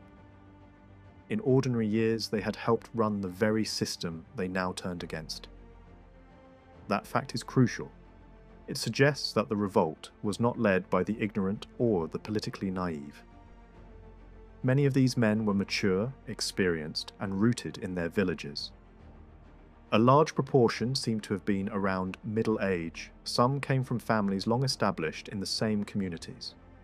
They knew the risks of rebellion. They understood what court rolls meant, how rents were enforced, how village government worked, and how dangerous it was to challenge the state. Yet they rebelled anyway. That is one of the strongest arguments against treating the rising as a passing frenzy or irrational episode. These were people with practical knowledge, local authority, and enough worldly understanding to recognize the consequences of failure. The contrast with common criminality is also telling. There is little sign that the revolt was driven by habitual felons, or by the men who regularly appear in records for theft and violence. In some cases, those helping identify criminals in ordinary times later appear as rebels. That reversal matters. It suggests that the uprising cannot be reduced to simple disorder or opportunism. The same is true of labour legislation. Very few rebels can be shown to have been ordinary offenders against wage controls in the years before 1381. Some, in fact, were employers themselves. Others had by then acquired land or improved their position. Once again, The pattern points away from a revolt of the most unstable and toward a movement that included substantial villages, with grievances grounded in the real structure of rural life. Kent is harder to interpret in detail because its records preserve a somewhat different picture, but even there, the surviving traces suggest similar tendencies. Some rebels held office in manorial administration. Some were active in the land market. Some appear to have been mature men rather than reckless youths. At the same time, Kent may also have contained a somewhat larger share of poorer participants than areas north of the Thames. That difference should not be ignored. The revolt was never socially uniform. It brought together people with different levels of property and status, united more by grievance and opportunity than by identical condition. This broader coalition also included humbler men whose names are harder to recover. Full-time servants on manorial domains were drawn into rebel bands. Some were said to have been enticed or led away by local leaders. Their participation reminds us that the revolt was not merely a protest of middling peasants defending local privilege. It had a wider reach and could pull in dependent workers whose position was more precarious. Still, the prominence of village officers, established tenants, and economically active households remains one of its defining characteristics. All of this forces a more serious interpretation of 1381. The leading rebels were not men acting blindly in a burst of emotion, nor do they look like a collection of social marginals carried along by hysteria. They were often mature villagers with local standing, administrative experience, property, and family roots. Some persisted in defiance even after the main uprising had been crushed, refusing rents or seigneurial demands at great personal cost. Such behaviour is difficult to explain as a passing fit of excitement. It points instead to deep and lasting grievances. The revolt, therefore, seems best understood as the product of a society in tension after the plague. Opportunities had expanded. Expectations had risen. Many ordinary people had begun to feel their own importance more strongly in a world of labour shortage, higher wages, and shifting social relations. Yet the structures of lordship, legal inferiority, rent demands, and political arrogance had not disappeared. For many, especially those still burdened by unfree tenure or by the daily humiliations of seigneurial rule, the contradiction had become too sharp to bear. The men who led the revolt were often precisely those best placed to see that contradiction clearly. They understood both the limits of the old system and the possibilities opened by recent change. So the rising of 1381 was not a meaningless interruption in English history. It was rooted in the lived reality of the later Middle Ages. It drew strength from village society itself, from people who knew how authority worked because they had experienced it at close range. Their revolt was not the product of fantasy. It emerged from conflict over labour, tenure, status, justice, and power. In that sense, it belongs not on the margins of medieval history, but at its centre. The four counties most closely associated with the rising of 1381 were far from identical, and that makes the search for a single cause difficult. Their landscapes varied widely, yet much of the region contained woodland, marsh, pasture, scattered settlement, and irregular field patterns shaped by enclosure rather than the rigid open field systems found elsewhere. In later centuries, people living in such environments were often described as stubbornly independent, difficult to discipline, and resistant to authority. It is possible that this spirit had deeper roots, stretching back into the medieval countryside. Even so, that alone cannot explain why these counties became such important centres of revolt, because similar landscapes existed in many other parts of England without producing the same scale of upheaval in 1381. Another possible explanation lies in the character of the rural economy. Essex and Suffolk in particular were known for their lively countryside industries, and rural craftsmen have often played an important role in unrest. The region also contained many servants and labourers whose lives were touched directly by wage regulation and labour control. Yet the evidence does not suggest that landless wage earners stood at the centre of the revolt. They were present, but they do not seem to have provided most of the leadership. The closeness of London may have mattered more. News, rumours and political ideas could travel rapidly through the southeast. The capital also acted as a huge market that encouraged nearby producers to think in commercial terms. Peasants and craftsmen who had something to sell, whether grain, animals, cloth, timber or labour, were likely to feel especially frustrated when old dues and restrictions cut into their gains.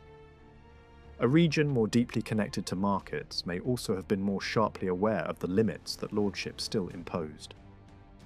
The structure of landholding added another layer of tension. The landlords of the southeast were not unusual in broad composition.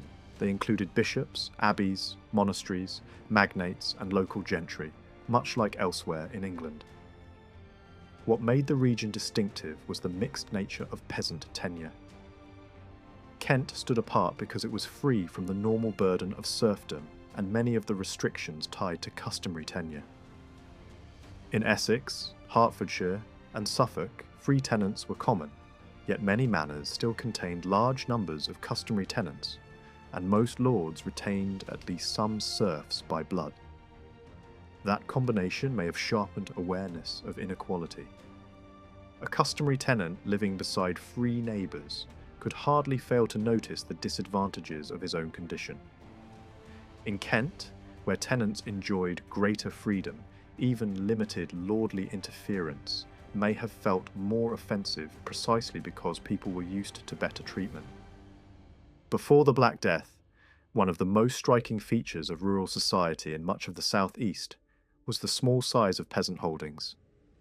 There were exceptions, and some manors contained a minority of prosperous tenants with impressive amounts of land. But again and again, the records reveal communities where half, or even more than half, of the tenants held no more than 5 acres. Those figures usually refer only to arable land, so they do not tell the whole story. Smallholders also relied on pasture, woodland, waste, commons, wage work, and craft income. Still, the basic picture is clear. A large portion of the rural population lived on a narrow base and had to make use of every available opportunity to survive or improve their position. The plague transformed the balance between land and people, but not as completely as might be expected. Mortality was severe. In some places, it appears to have wiped out nearly half the population.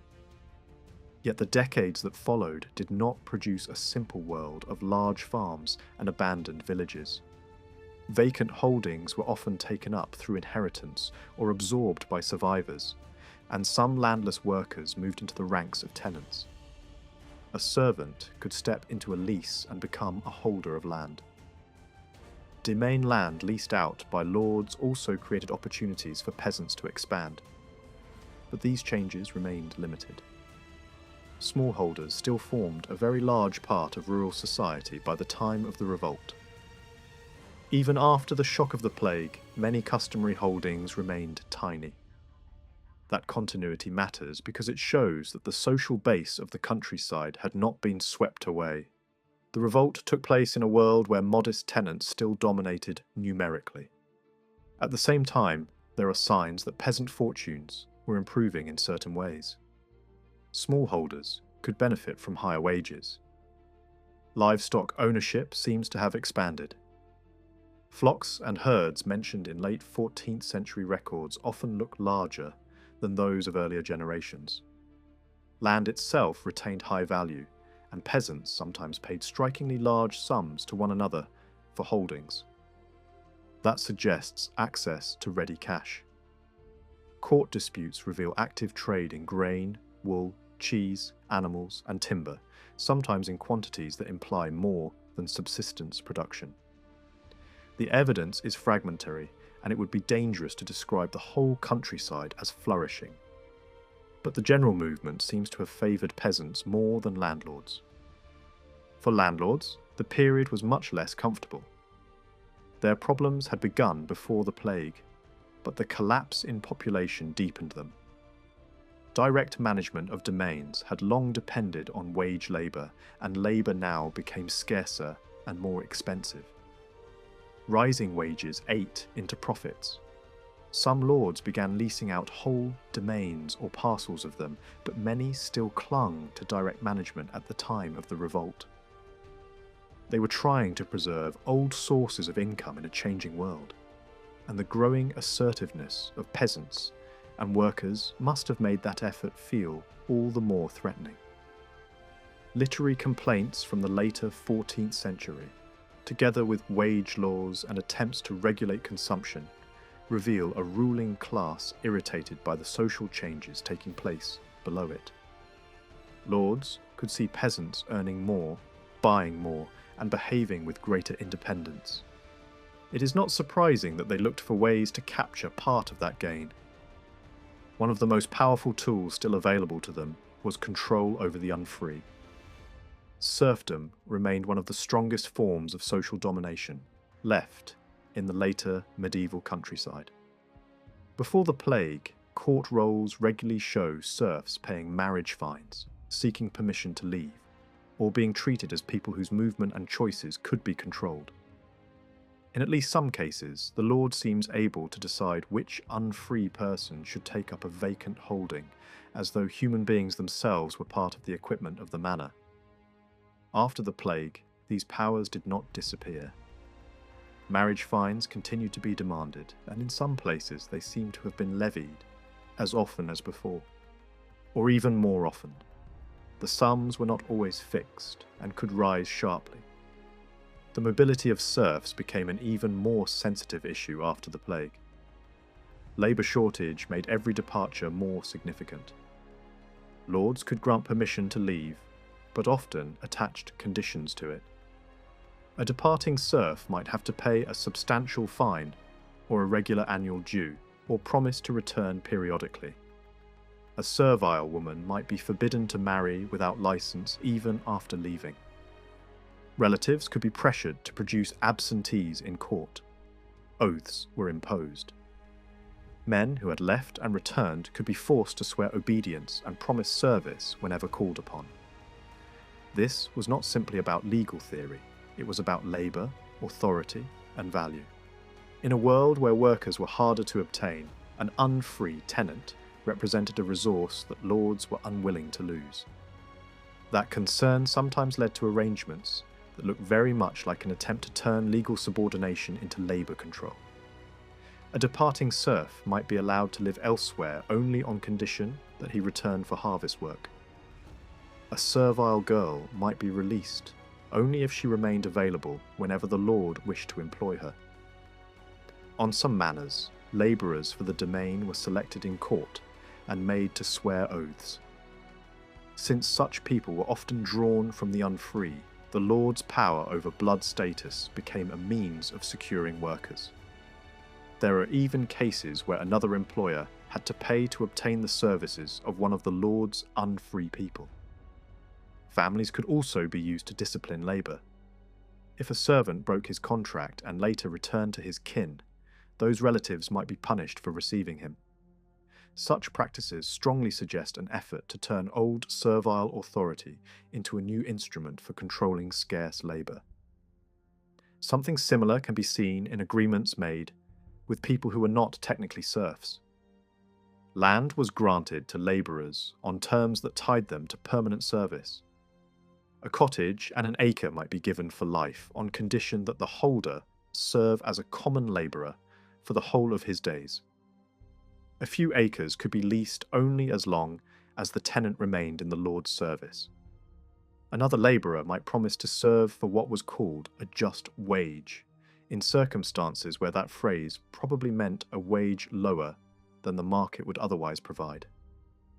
These arrangements may not have been serfdom in the old sense, but they carried the same spirit.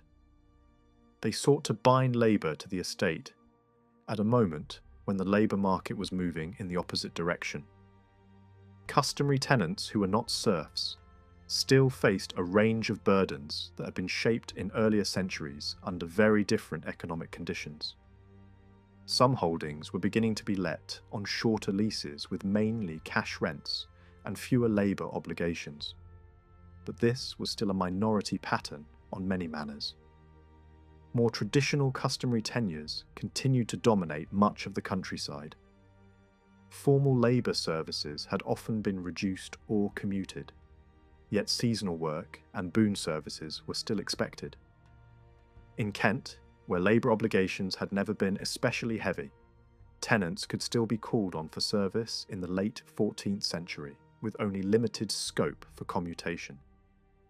These demands were no doubt resented, especially when peasants could see other forms of tenure emerging around them.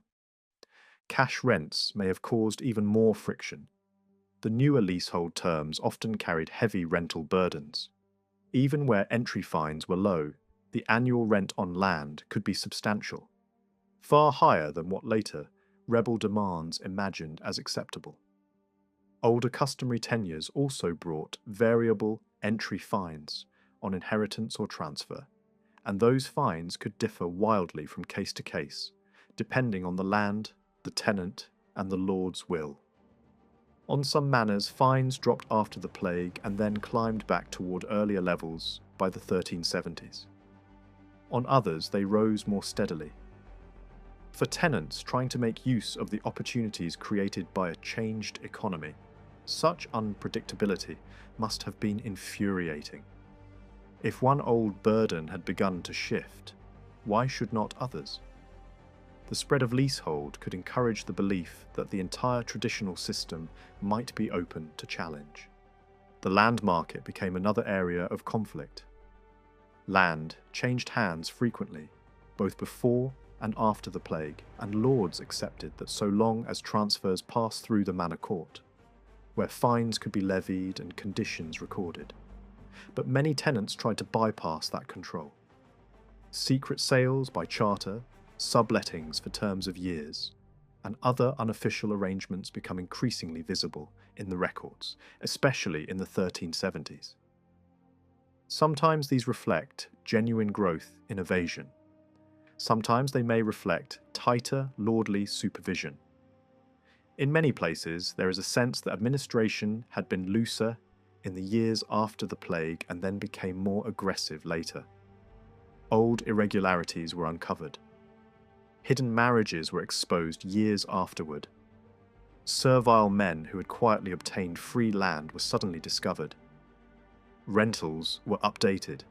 Inquiries were launched into who held domain land or servile land without proper title. Parcels were examined to determine whether they were free or customary. All of this suggests a tightening of control at exactly the moment when peasants may have felt increasingly confident. The manorial court stood at the centre of this struggle. They were essential to the maintenance of lordship. Through them, lords enforced rents, labour services, repairs and transfers of land. They disciplined officials, supported labour control, punished those who demanded high wages, and extracted a stream of money through amercements, dues, and trade-related penalties. Brewers, craftsmen, and others could be fined in ways that looked very much like a seigneurial tax on local economic activity. Annual dues, pannage, and other payments were handled through the courts. Though these profits were only one part of the manorial economy, they had a special value because they were flexible. When other revenues weakened, court income could often be pushed upward. That is exactly what seems to have happened. In many manors, profits from court business rose after the plague, even as the number of suitors declined. That implies heavier average payments from those still subject to the court. Some categories of offence became more frequent. Failures to repair buildings became an almost routine part of business by the 1370s. Trespasses by animals onto domain land appear more often and brought heavier penalties. The growth of pastoral farming among peasants may explain some of the increase in such cases. But it is hard not to suspect that lords and their officials were also working to ensure that more offences were noticed and more money was taken from them. Individual amercements could be very large indeed. Yet even all this energy did not fully solve the landlord's problems. Overall, seigneurial income still tended downward, but the decline was often less dramatic than might be expected. On some estates, rent income fell only modestly between the pre-plague years and the 1370s.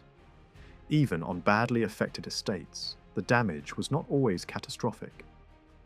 This relative resilience was not accidental. It was won through vigorous defence of lordly interests.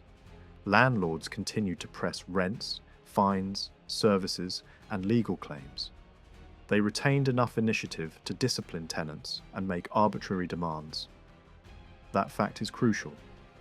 The revolt did not break out in a countryside where lordship had already collapsed. It arose in one where lordship still functioned, still extracted, still attempted to reassert itself. Peasants, for their part, were not passive. They tested the regime constantly. Serfs slipped away, hid the marriages of daughters, and tried to acquire free land. Customary tenants sold and leased land without permission, neglected buildings, and failed to perform services. Groups of tenants refused labour obligations together in the years just before the revolt. Some of these acts may have been little more than efforts to gain immediate advantage, but taken together, they point to something larger, a steady pressure against the limits imposed by lordship. In some places, that pressure becomes openly visible as conscious resistance.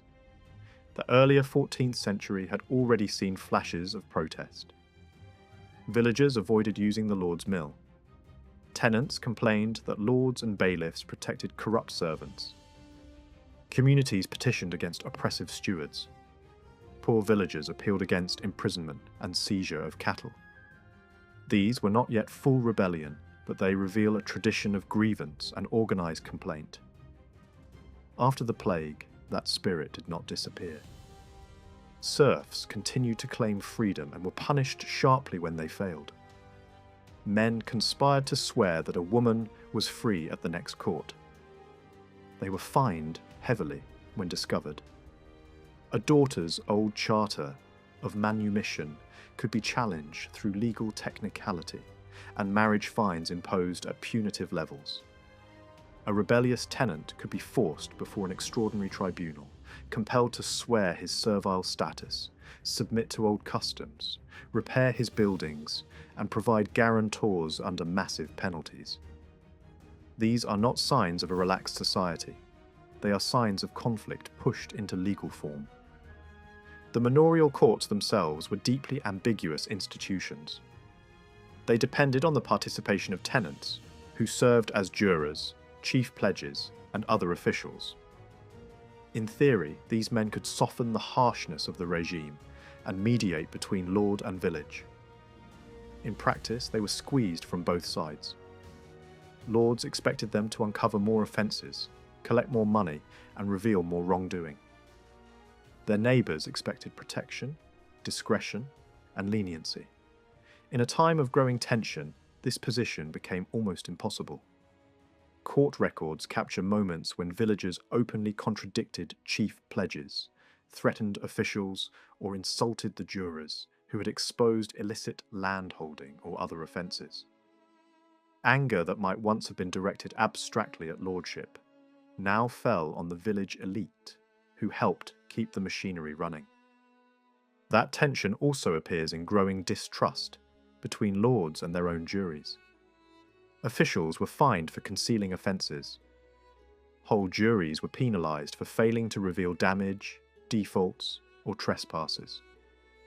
On some manors, one senses repeated frustration as the steward tries to force information out of reluctant local men. Missing cases, hidden wood thefts, concealed damage to the lord's resources, and unreported defaults all suggest that village office holders were not always loyal instruments of seigneurial control. Sometimes they looked very much like people trying to protect their neighbours, or at least trying to reduce the burden imposed from above. In that context, refusals to serve in office become especially significant. During the years before the revolt, there are repeated cases of men declining to act as rent collectors, constables, ale tasters, or chief pledges. Sometimes the refusal was collective. These were not trivial acts. They threatened the normal operation of local government and lordly administration. Lords responded with threats of heavy penalties or eviction. Refusing to take the oath as chief pledge could be treated as rebellion in itself. Even the common fine handed over by chief pledges at the annual view of frank pledge was at times collectively denied. Such actions suggest more than personal reluctance. They point toward a broader unwillingness to keep carrying the burden of a system that was losing legitimacy in the eyes of many villagers. Even when office was accepted, it could be carried out in obstructive ways. Chief pledges delayed proceedings, failed to appear, or dragged out their presentments. In one especially striking case, an annual view was effectively boycotted. Almost none of the chief pledges attended, and only a handful of the tithing men appeared, forcing the whole business to be postponed for months. That was not an accidental failure of attendance. It was a warning sign. Long before open revolt burst out in 1381, parts of the countryside were already showing clear signs that obedience was fraying, authority was being tested, and the people expected to uphold local order were no longer prepared to do so unquestioningly. Seen in this light, the southeast appears less as a region that suddenly exploded, and more as one that had been living with mounting strain for years. Its people were close to markets, aware of economic opportunity, and in some cases more prosperous than before. Yet many still faced old disabilities, rising pressures, tighter supervision, and arbitrary extraction through courts, fines, and tenurial control. Lords were trying to hold onto power and income with unusual determination. Tenants were probing for room to move, evade, bargain, and resist. By the later 1370s, the countryside was already full of minor acts of defiance, legal conflict, administrative breakdown, and visible contempt for the everyday mechanisms of lordship. The revolt of 1381 did not appear out of nowhere. It grew from that world. When tenants failed to meet manorial obligations, the lord's officials had a familiar weapon at hand. Goods could be seized, animals driven off, or property taken as security until the debt was paid. In theory, this was a routine method of enforcing order. In practice, it could become a flashpoint. At any time, a tenant might answer by taking back what had been seized, but such acts seemed to appear with greater frequency in the years just before the Rising. Sometimes the recovery of distrained property was not a quiet act of resistance, but an open challenge, accompanied by threats or violence against the official involved. A man who took back his goods was not only protecting his household, he was denying the lord's right to punish him through the ordinary machinery of seigneurial justice. By the late 1370s and early 1380s, that kind of response appears often enough to suggest that ordinary discipline was becoming harder to enforce. In some cases, the hostility directed at seigneurial officers went well beyond the rescue of goods. Officials carrying out their duties could be physically attacked. A steward trying to hold court might be obstructed or threatened. In one serious case, a landlord later complained that armed men had assaulted his estate officer and prevented the manor court from sitting at all. That was not a small local quarrel. To stop the court from meeting was to interrupt one of the central instruments of lordship. The place where rents were recorded, dues were demanded, disputes were judged, and authority was displayed in public. If such incidents became possible before the Great Rising, Then 1381 begins to look less like a sudden break and more like the culmination of tensions that had already been building for years. That continuity matters. Many of the forms of discontent seen before the revolt reappeared during it in a more dramatic and collective form. The same spirit of insubordination that had shown itself in lordly courts before 1381 was now visible in open rebellion. The demands put to the king during the rising echoed grievances that had long been present in village life.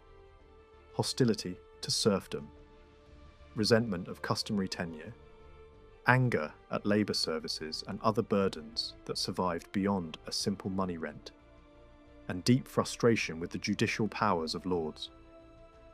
The same kinds of people who had already played important roles in local disputes before the revolt, especially members of the village elite, such as chief pledges and other office holders, can be seen again in the rebellion itself.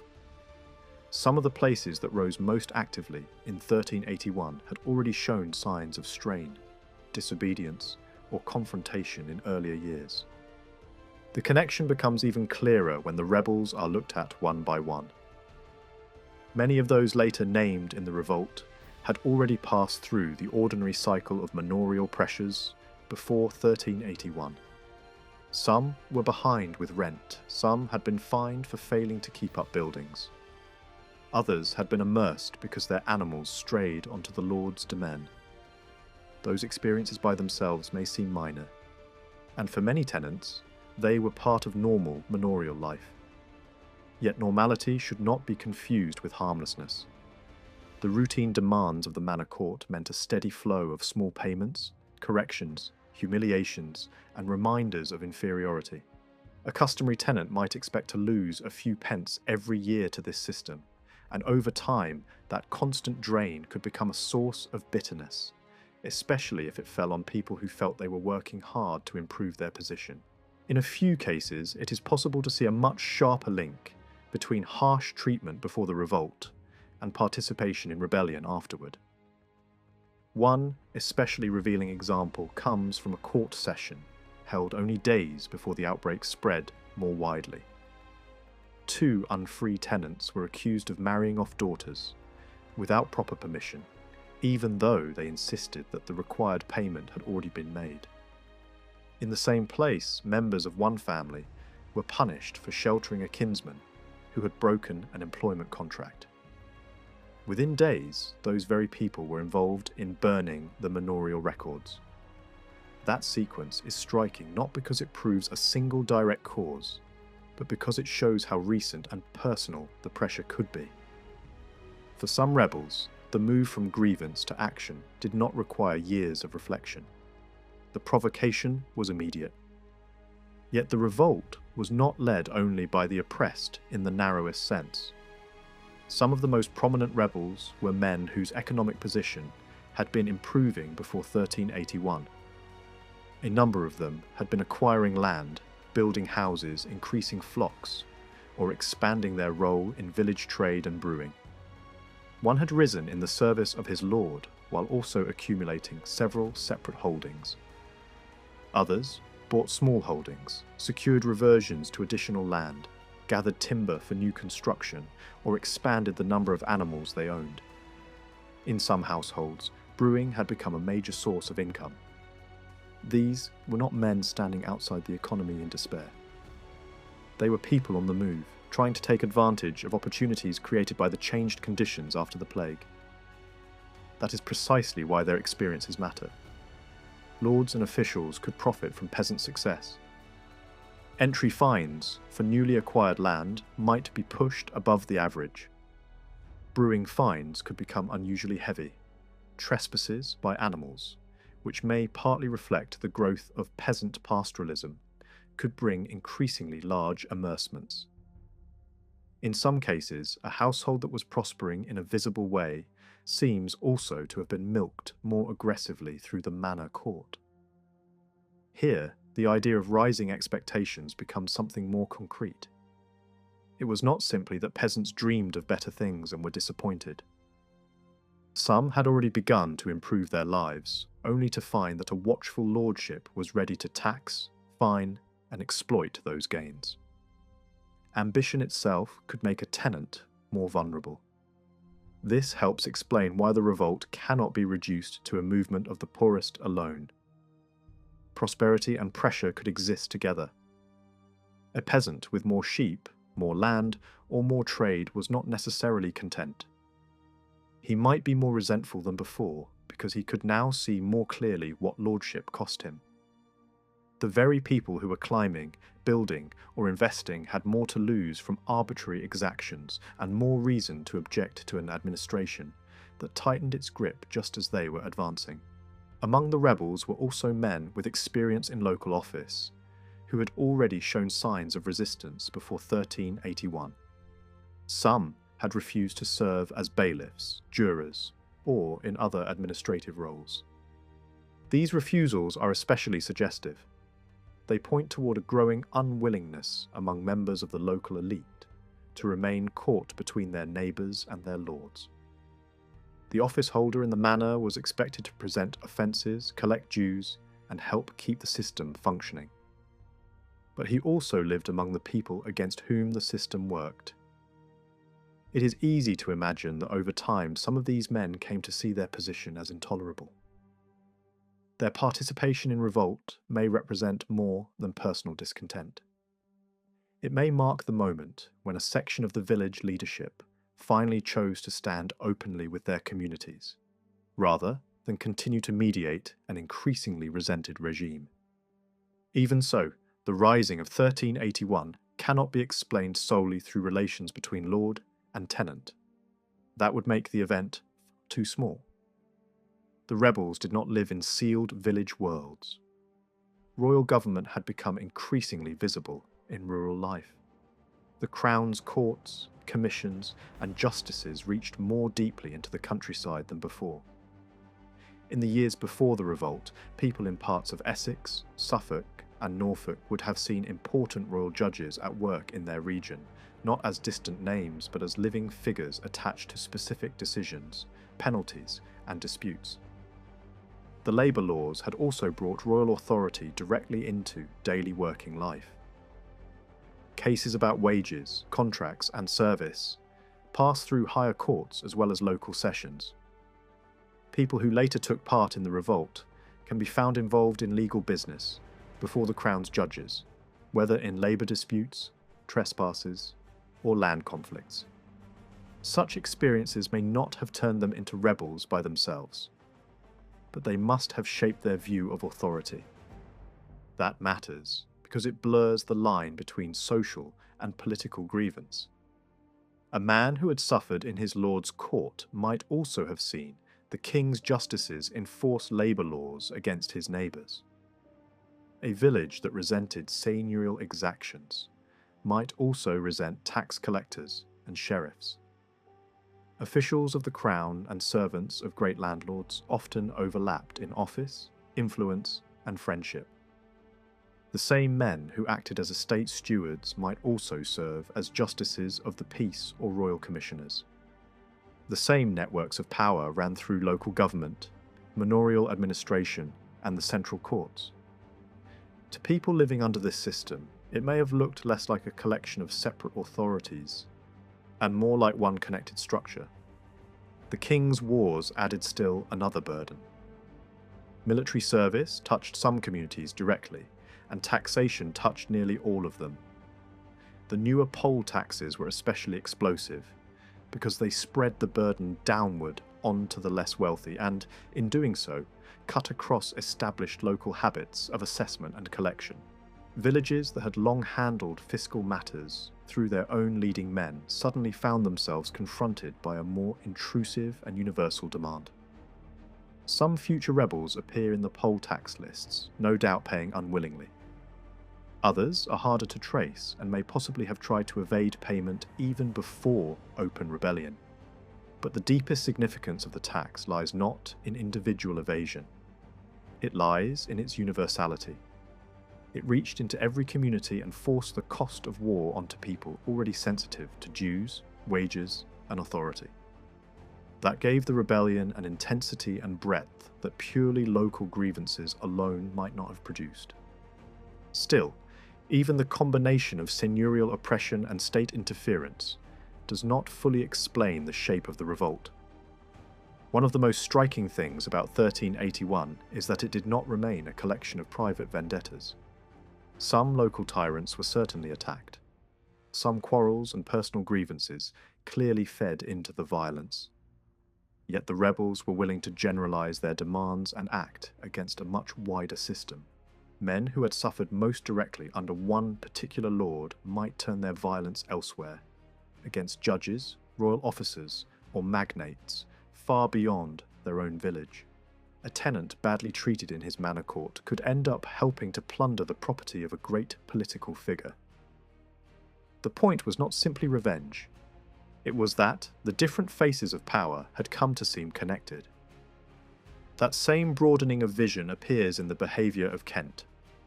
The county did not live under classic serfdom, and manorial authority there was in many ways weaker than in the neighbouring counties.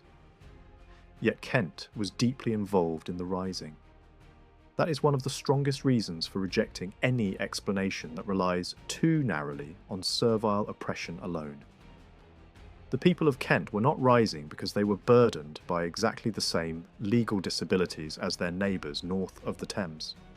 Their participation suggests something larger: hostility to lordship in a broader sense, resentment of political authority, and perhaps the belief that the whole structure of rule had become corrupt and unjust. That wider radicalism is visible in the destruction of manorial records. The burning of court rolls was not directed only at especially cruel lords or especially oppressive estates. It appears across manors of many different kinds. That lack of careful selection suggests a much more general hostility to the whole framework of customary lordship. The message was plain. If the records vanished, then the obligations they contained might vanish with them. In at least one case, the post-revolt wording of the court record leaves no doubt about what the tenants had wanted. They claimed that they should hold land forever, freely, and by their own will, not at the will of the Lord. That was not a small adjustment. It was an attack on the very principle of customary tenure, and on the authority that made it meaningful. The same applies to the famous demand at Smithfield for the removal of the machinery of lordship and government, leaving only a much simpler form of local order.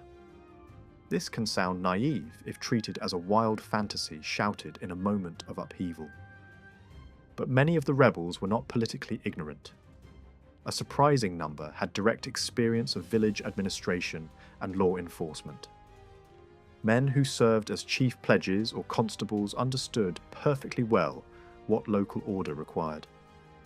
They knew what watch and ward meant. They knew how communities could police themselves.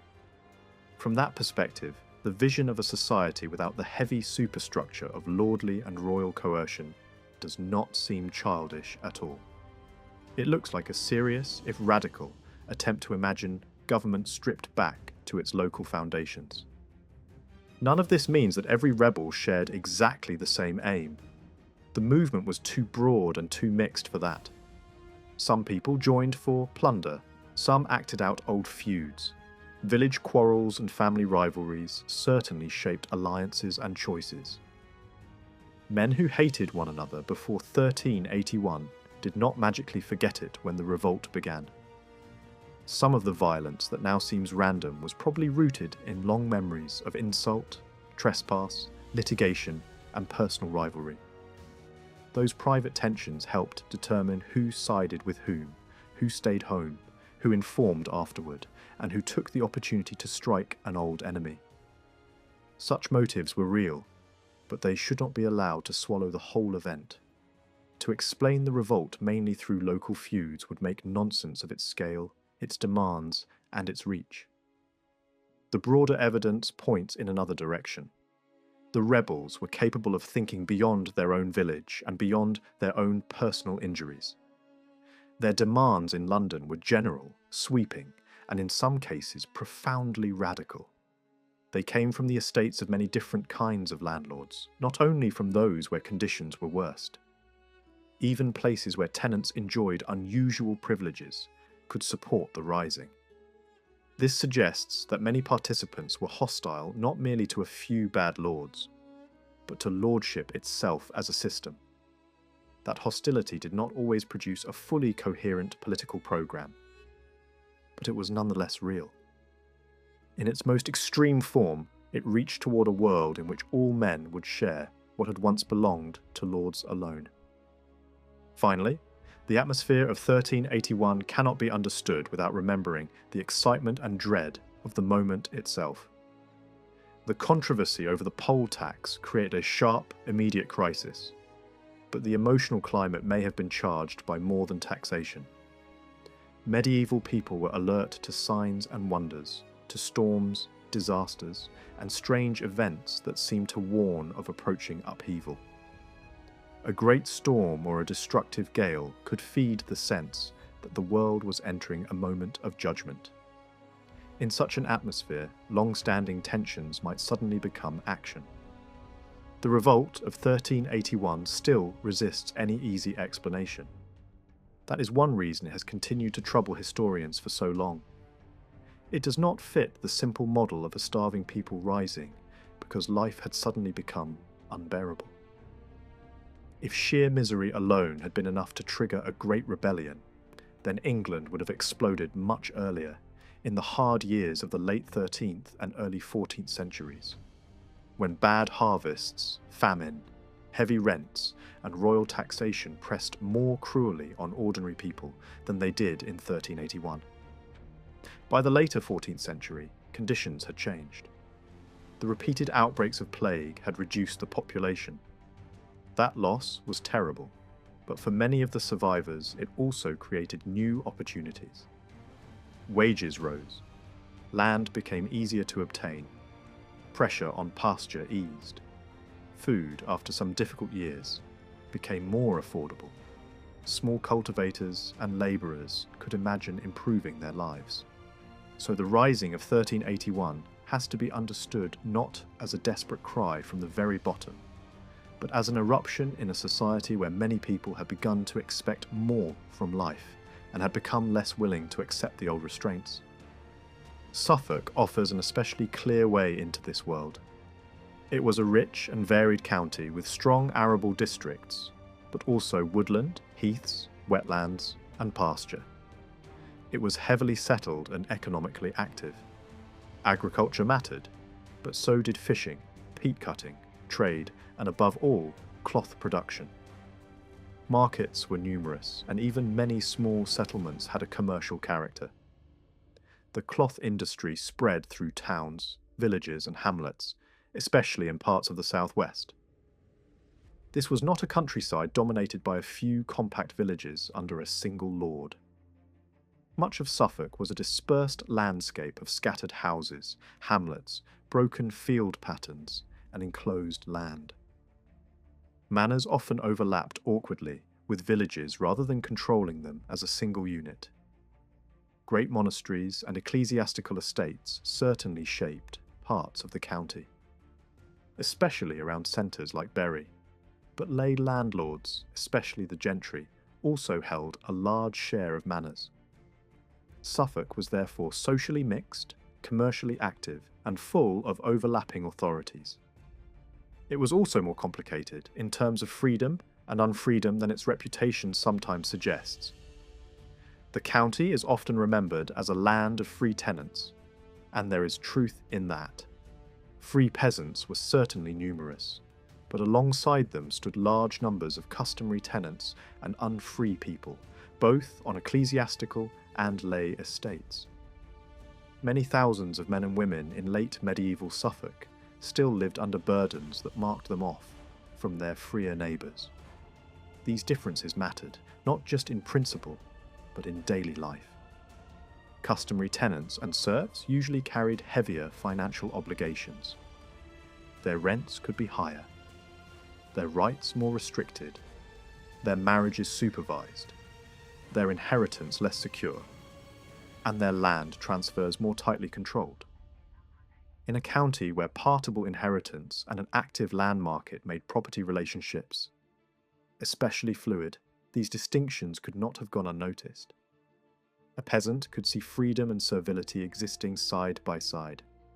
The structure of landholding sharpened these tensions further. Most holdings were very small. A majority of tenants held 5 acres or less. Such people could not live on arable alone. They depended on wage labour, craft work, petty trade, and access to commons and woodland. The poll tax evidence suggests a society in which labourers, servants, and people with non-agricultural occupations formed a very large share of the population. At the top stood only a small minority with larger holdings. This was not a county of prosperous peasants alone, though prosperous peasants certainly existed. It was a county where many households balanced precariously between land, labour, and trade, and where even modest improvements in opportunity could have an enormous effect on expectations. The events of June 1381 in Suffolk at first looked chaotic. Bands of rebels moved across the county under different leaders. They attacked some of the most famous enemies of the commons, but they also extorted money, plundered goods, and threatened local people. Yet beneath this apparent disorder there was structure. The rebels did not move randomly.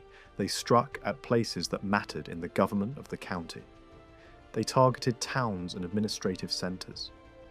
They attacked men who represented authority, including leading justices, escheates, and others who stood at the intersection of county government and local domination. In some places they seemed to have done more than destroy. They behaved as though they were taking charge. When a rebel band tried to force the constable of 100 to raise armed men for their cause and pay them wages, that was not mere violence. It was an attempt to command.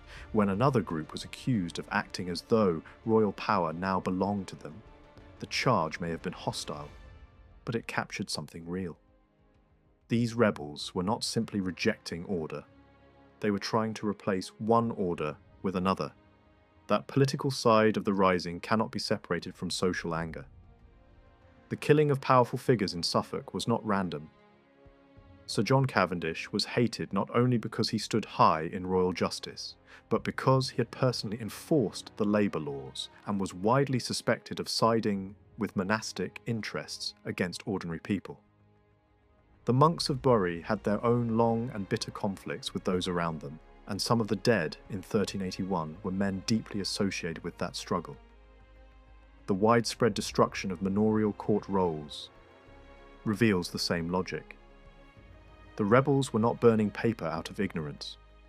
They were going after the written foundation of servility, customary dues, and seigneurial power. To destroy those records was to make a claim about the future. It was an attempt to erase the legal memory that kept people bound. The lives of the named rebels help make this clearer.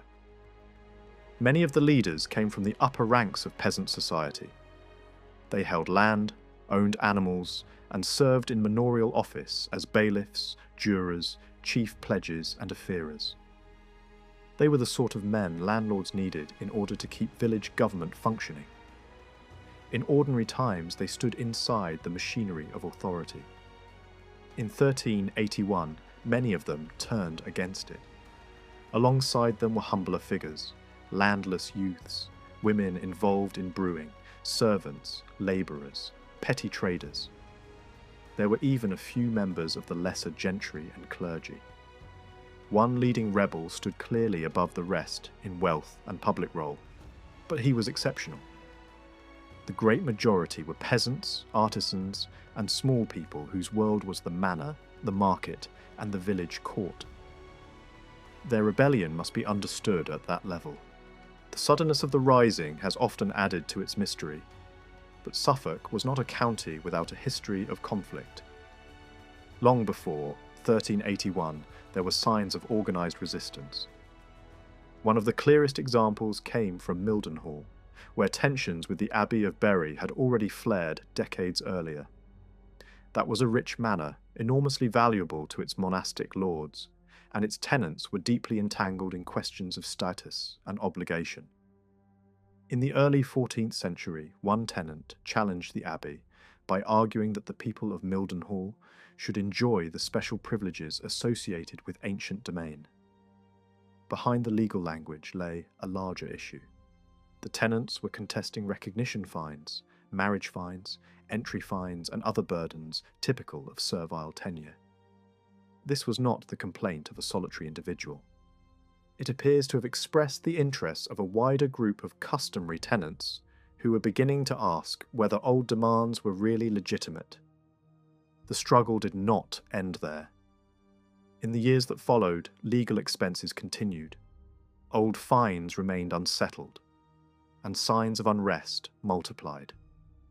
Later disputes brought in other tenants of substance. Questions arose over sheepfolds, over the lord's right to control them, and over wider seigneurial claims. In the early 1340s, a major disturbance broke out when a court session was interrupted, and the abbey's officers were prevented from carrying out punishments. Brewers were rescued from public humiliation. An officer was assaulted and his goods were taken. The names involved reveal continuity with earlier conflicts. The same families and some of the same tenants who had already opposed the abbey now reappeared in open action. There were also internal divisions among the villagers. Free tenants sought reforms that would preserve their own standing, while others seemed to have had broader and more radical ideas about freedom and ancient rights. Mildenhall did not forget these tensions. In 1381, its people were active again, this time in the hunt for the Prior of Bury. This longer history matters because it shows that Suffolk's peasants were not new to confrontation. By the time the plague changed the economy, many of the basic tensions were already present. After the plague, however, they took on a new intensity.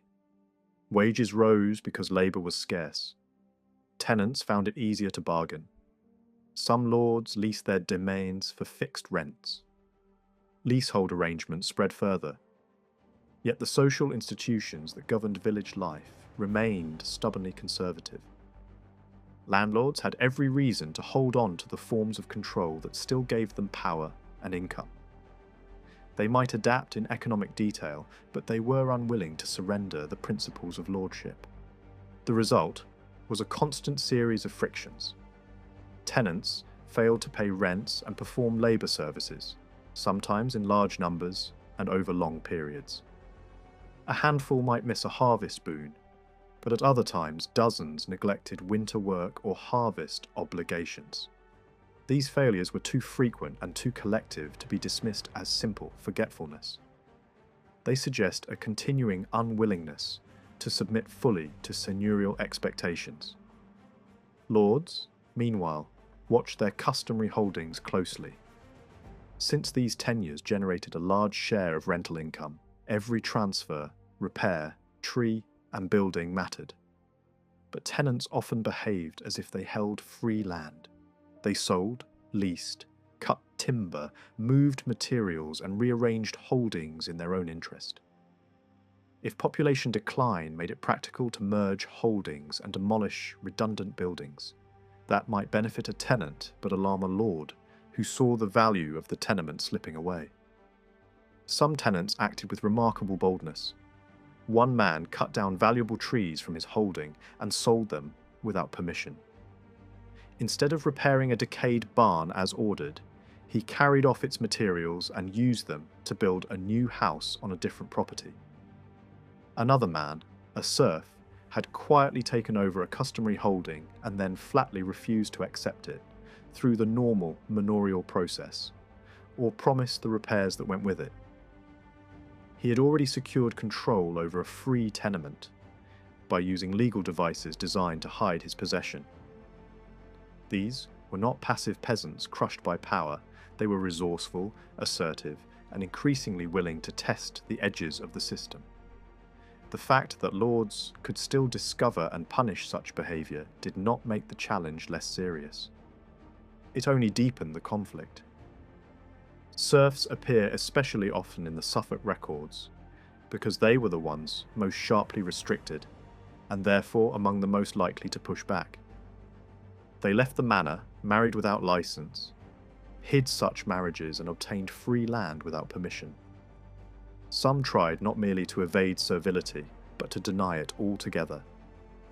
One family's long struggle over status shows how deeply these issues could run.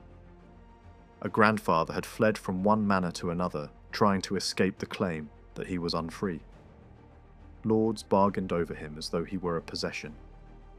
Decades later, his descendants were still insisting that they were free.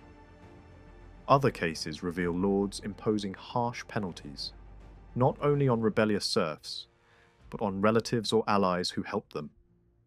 A young ward allowed to leave a manor could expose his kin to enormous fines. That sort of pressure could make servility feel both humiliating and inescapable. Alongside these larger disputes, there was a steady flow of smaller confrontations. Corn disappeared at harvest. Animals repeatedly strayed onto the lord's crops.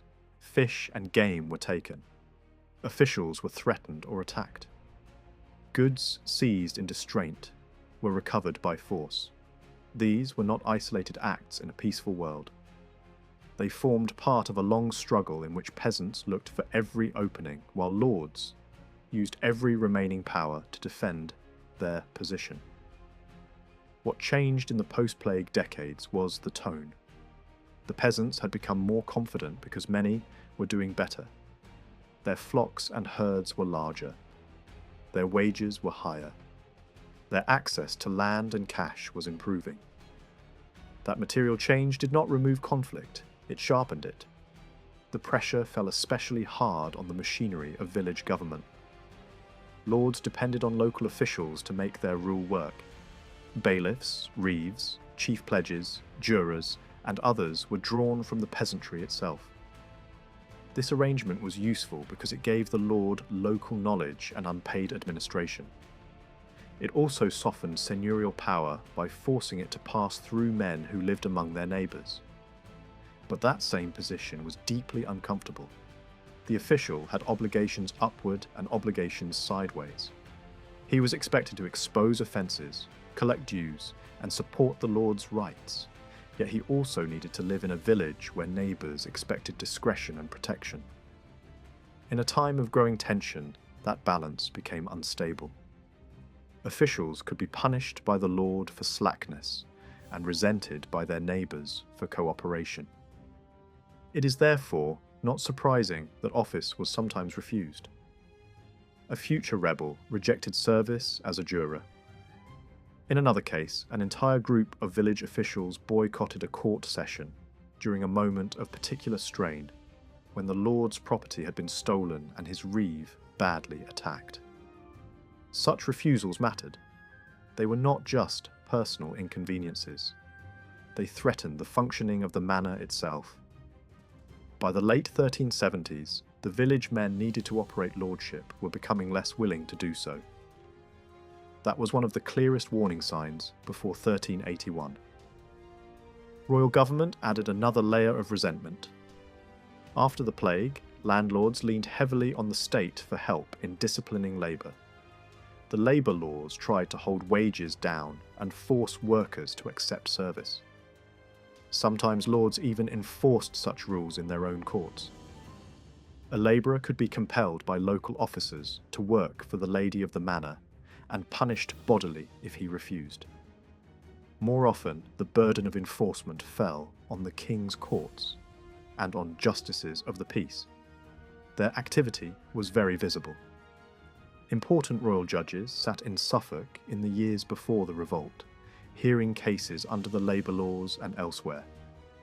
The point was not simply that the law existed, but that it could reach directly into village life.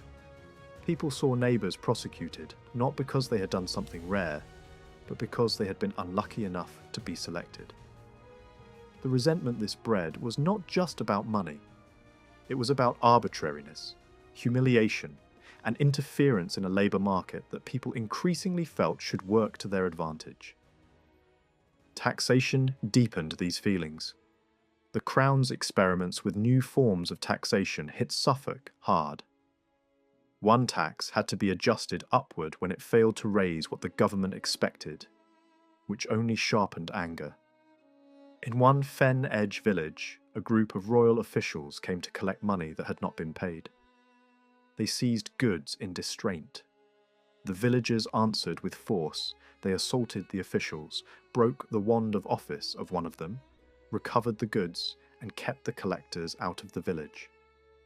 The incident is striking because it looks like a rehearsal for 1381. It involved named people from the village elite, including men who later appear in official roles again. It also drew in one of the great figures who would later die in the revolt. By 1381, that man was not merely a symbol of distant royal justice. He was someone whom local people had reason to remember. This is what gave the Rising its force. Lords and the royal government together had created a broad sense of grievance that reached across Suffolk society.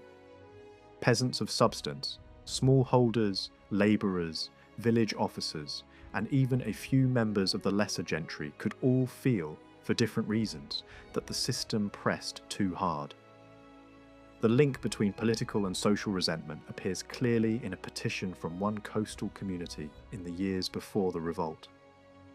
The people complained that they had been grouped for royal naval obligations with far wealthier places.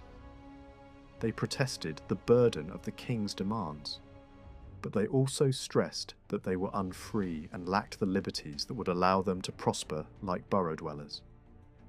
In that single complaint appear several of the great themes that would surface in 1381.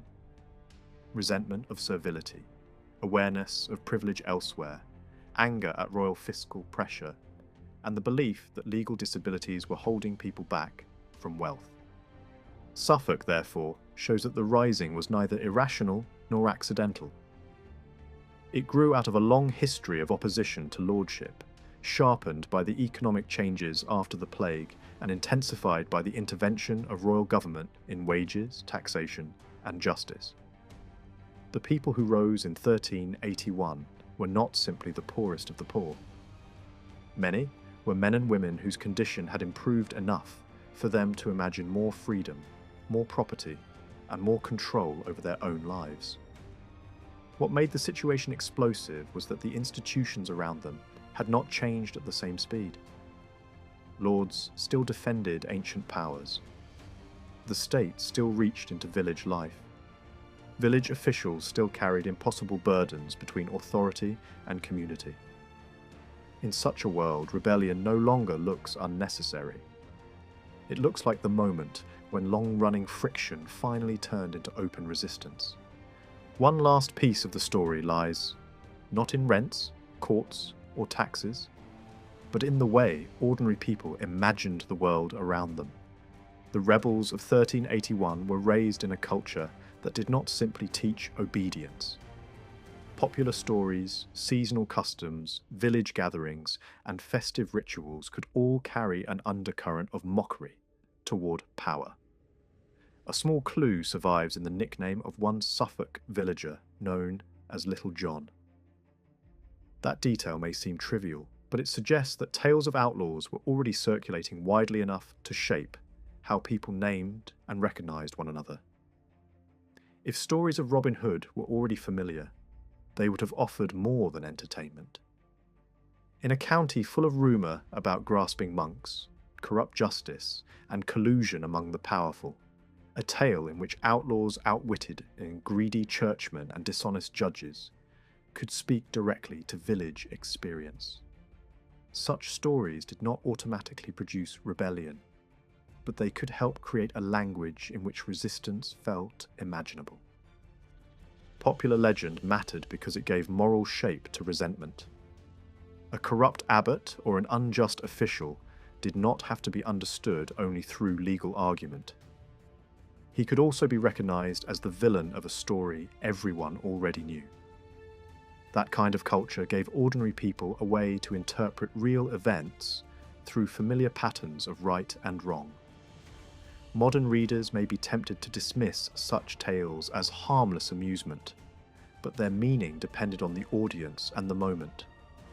In a tense countryside, where villagers were already suspicious of local courts and monastic power, outlaw stories could become sharply relevant. They offered a world in which ordinary men were not helpless, in which the mighty could be humiliated, and in which justice might exist outside official institutions.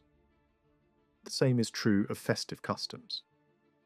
Later, medieval England was full of seasonal games and public celebrations in which hierarchy could be temporarily turned upside down. During summer festivities, people played roles, elected mock lords and ladies, and entered a world where the normal order of things was inverted for a day. These rituals are often explained as harmless release valves, moments when social tensions were safely contained because they were allowed symbolic expression. But that was not their only possible effect. In some circumstances, they could sharpen awareness of inequality rather than soften it. A game that mocked lordship might remain playful in one year and feel dangerously close to reality in another. The line between ritual reversal and open challenge was not always secure. A revealing incident from Suffolk shows how thin that line could be. A group of villagers once entered their lord's property and staged a summer game inside his hall. The punishment was unusually severe, suggesting that something about the act had crossed an invisible boundary. Perhaps the players themselves pushed too far. Perhaps the lord had grown less tolerant in a harsher age. Either way, the episode captures the tension of the later 14th century. Customs that may once have been accepted as festive were now capable of provoking alarm. What had been tolerated as play could begin to look like insolence. The timing of the revolt makes these customs even more significant. The first outbreaks in Essex and Kent came during Whitsun Week, precisely the season when summer games were normally held. That was also a time when large public gatherings were expected anyway, because manorial and local sessions were often held then as well. The rising reached Suffolk in the following days, with one of its most active moments falling on the feast of Corpus Christi, another occasion tied to public procession, collective celebration, and crowded parish life. Suffolk was especially rich in guilds and communal religious activity, and many of the places that later produced rebels were also places where such associations existed. None of these institutions were rebellious in themselves, but they brought people together, reinforced local solidarity, and accustomed communities to acting as bodies rather than as isolated individuals. That point is crucial. Rural rebellion does not emerge only from grievance. It also requires ways for people to assemble, talk, decide, and move together. Village society already possessed those mechanisms through religion, festivity, office holding, and custom. Parish guilds, holiday games, and public ceremonies helped build habits of sociability and cooperation. They taught people how to gather, how to act collectively, and how to imagine themselves as part of a community. Under normal conditions, those habits served accepted purposes. In a moment of crisis, they could be redirected. A holiday crowd could become a political crowd. A festive assembly could become a rebel band. What changed was not the existence of collective forms, but the use to which they were put. This is why the revolt of 1381 becomes much easier to understand once its many origins are allowed to stand together. The foundation lay in the long strain between lords and those beneath them, a strain visible in every dispute over rent, status, labour, land, and justice. In a county like Suffolk, that strain was sharpened by a mixed and restless society, where free and unfree lived side by side, where markets and industry widened horizons, and where ambitious peasants and artisans were increasingly conscious of what old restrictions cost them. Economic change had opened possibilities without breaking lordship. Men and women could feel more capable and more frustrated at the same time. At the same time, royal government was pressing more deeply into ordinary life. People still might hope that the law would defend them against local oppression. But that hope was weakened when Labour legislation revealed how easily justice could serve the interests of the powerful. Courts that might once have appeared distant and impartial now looked partial and corrupt. The wave of taxation that began in the 1370s deepened this impression, especially when new levies seemed badly managed, socially unfair, and blind to the realities of village life. The state no longer appeared simply as a guarantor of order. It increasingly looked like a partner in exploitation. So when rebellion came, it did not come to isolated and helpless individuals. It came to communities that already had leaders, already had forms of gathering, already had ways of speaking about injustice, and already possessed a culture that could, at times, mock and morally condemn those in authority. Popular tales, holiday rituals, parish guilds, village offices, and communal assemblies did not cause the revolt by themselves, but they helped make resistance thinkable, shareable, and organised. They gave the rising its human setting. The revolt of 1381 was not born from a single grievance, and it cannot be reduced to famine, taxes, serfdom, or political rumour alone. It grew from a whole social world in which opportunity had expanded, authority remained heavy, and communities had both the will and the means to act together. That is why it was not an accident and not a passing madness. It was the product of a countryside that had been changing for decades, and of a people whose anger had found not only causes, but also a voice, a memory, and a way to move.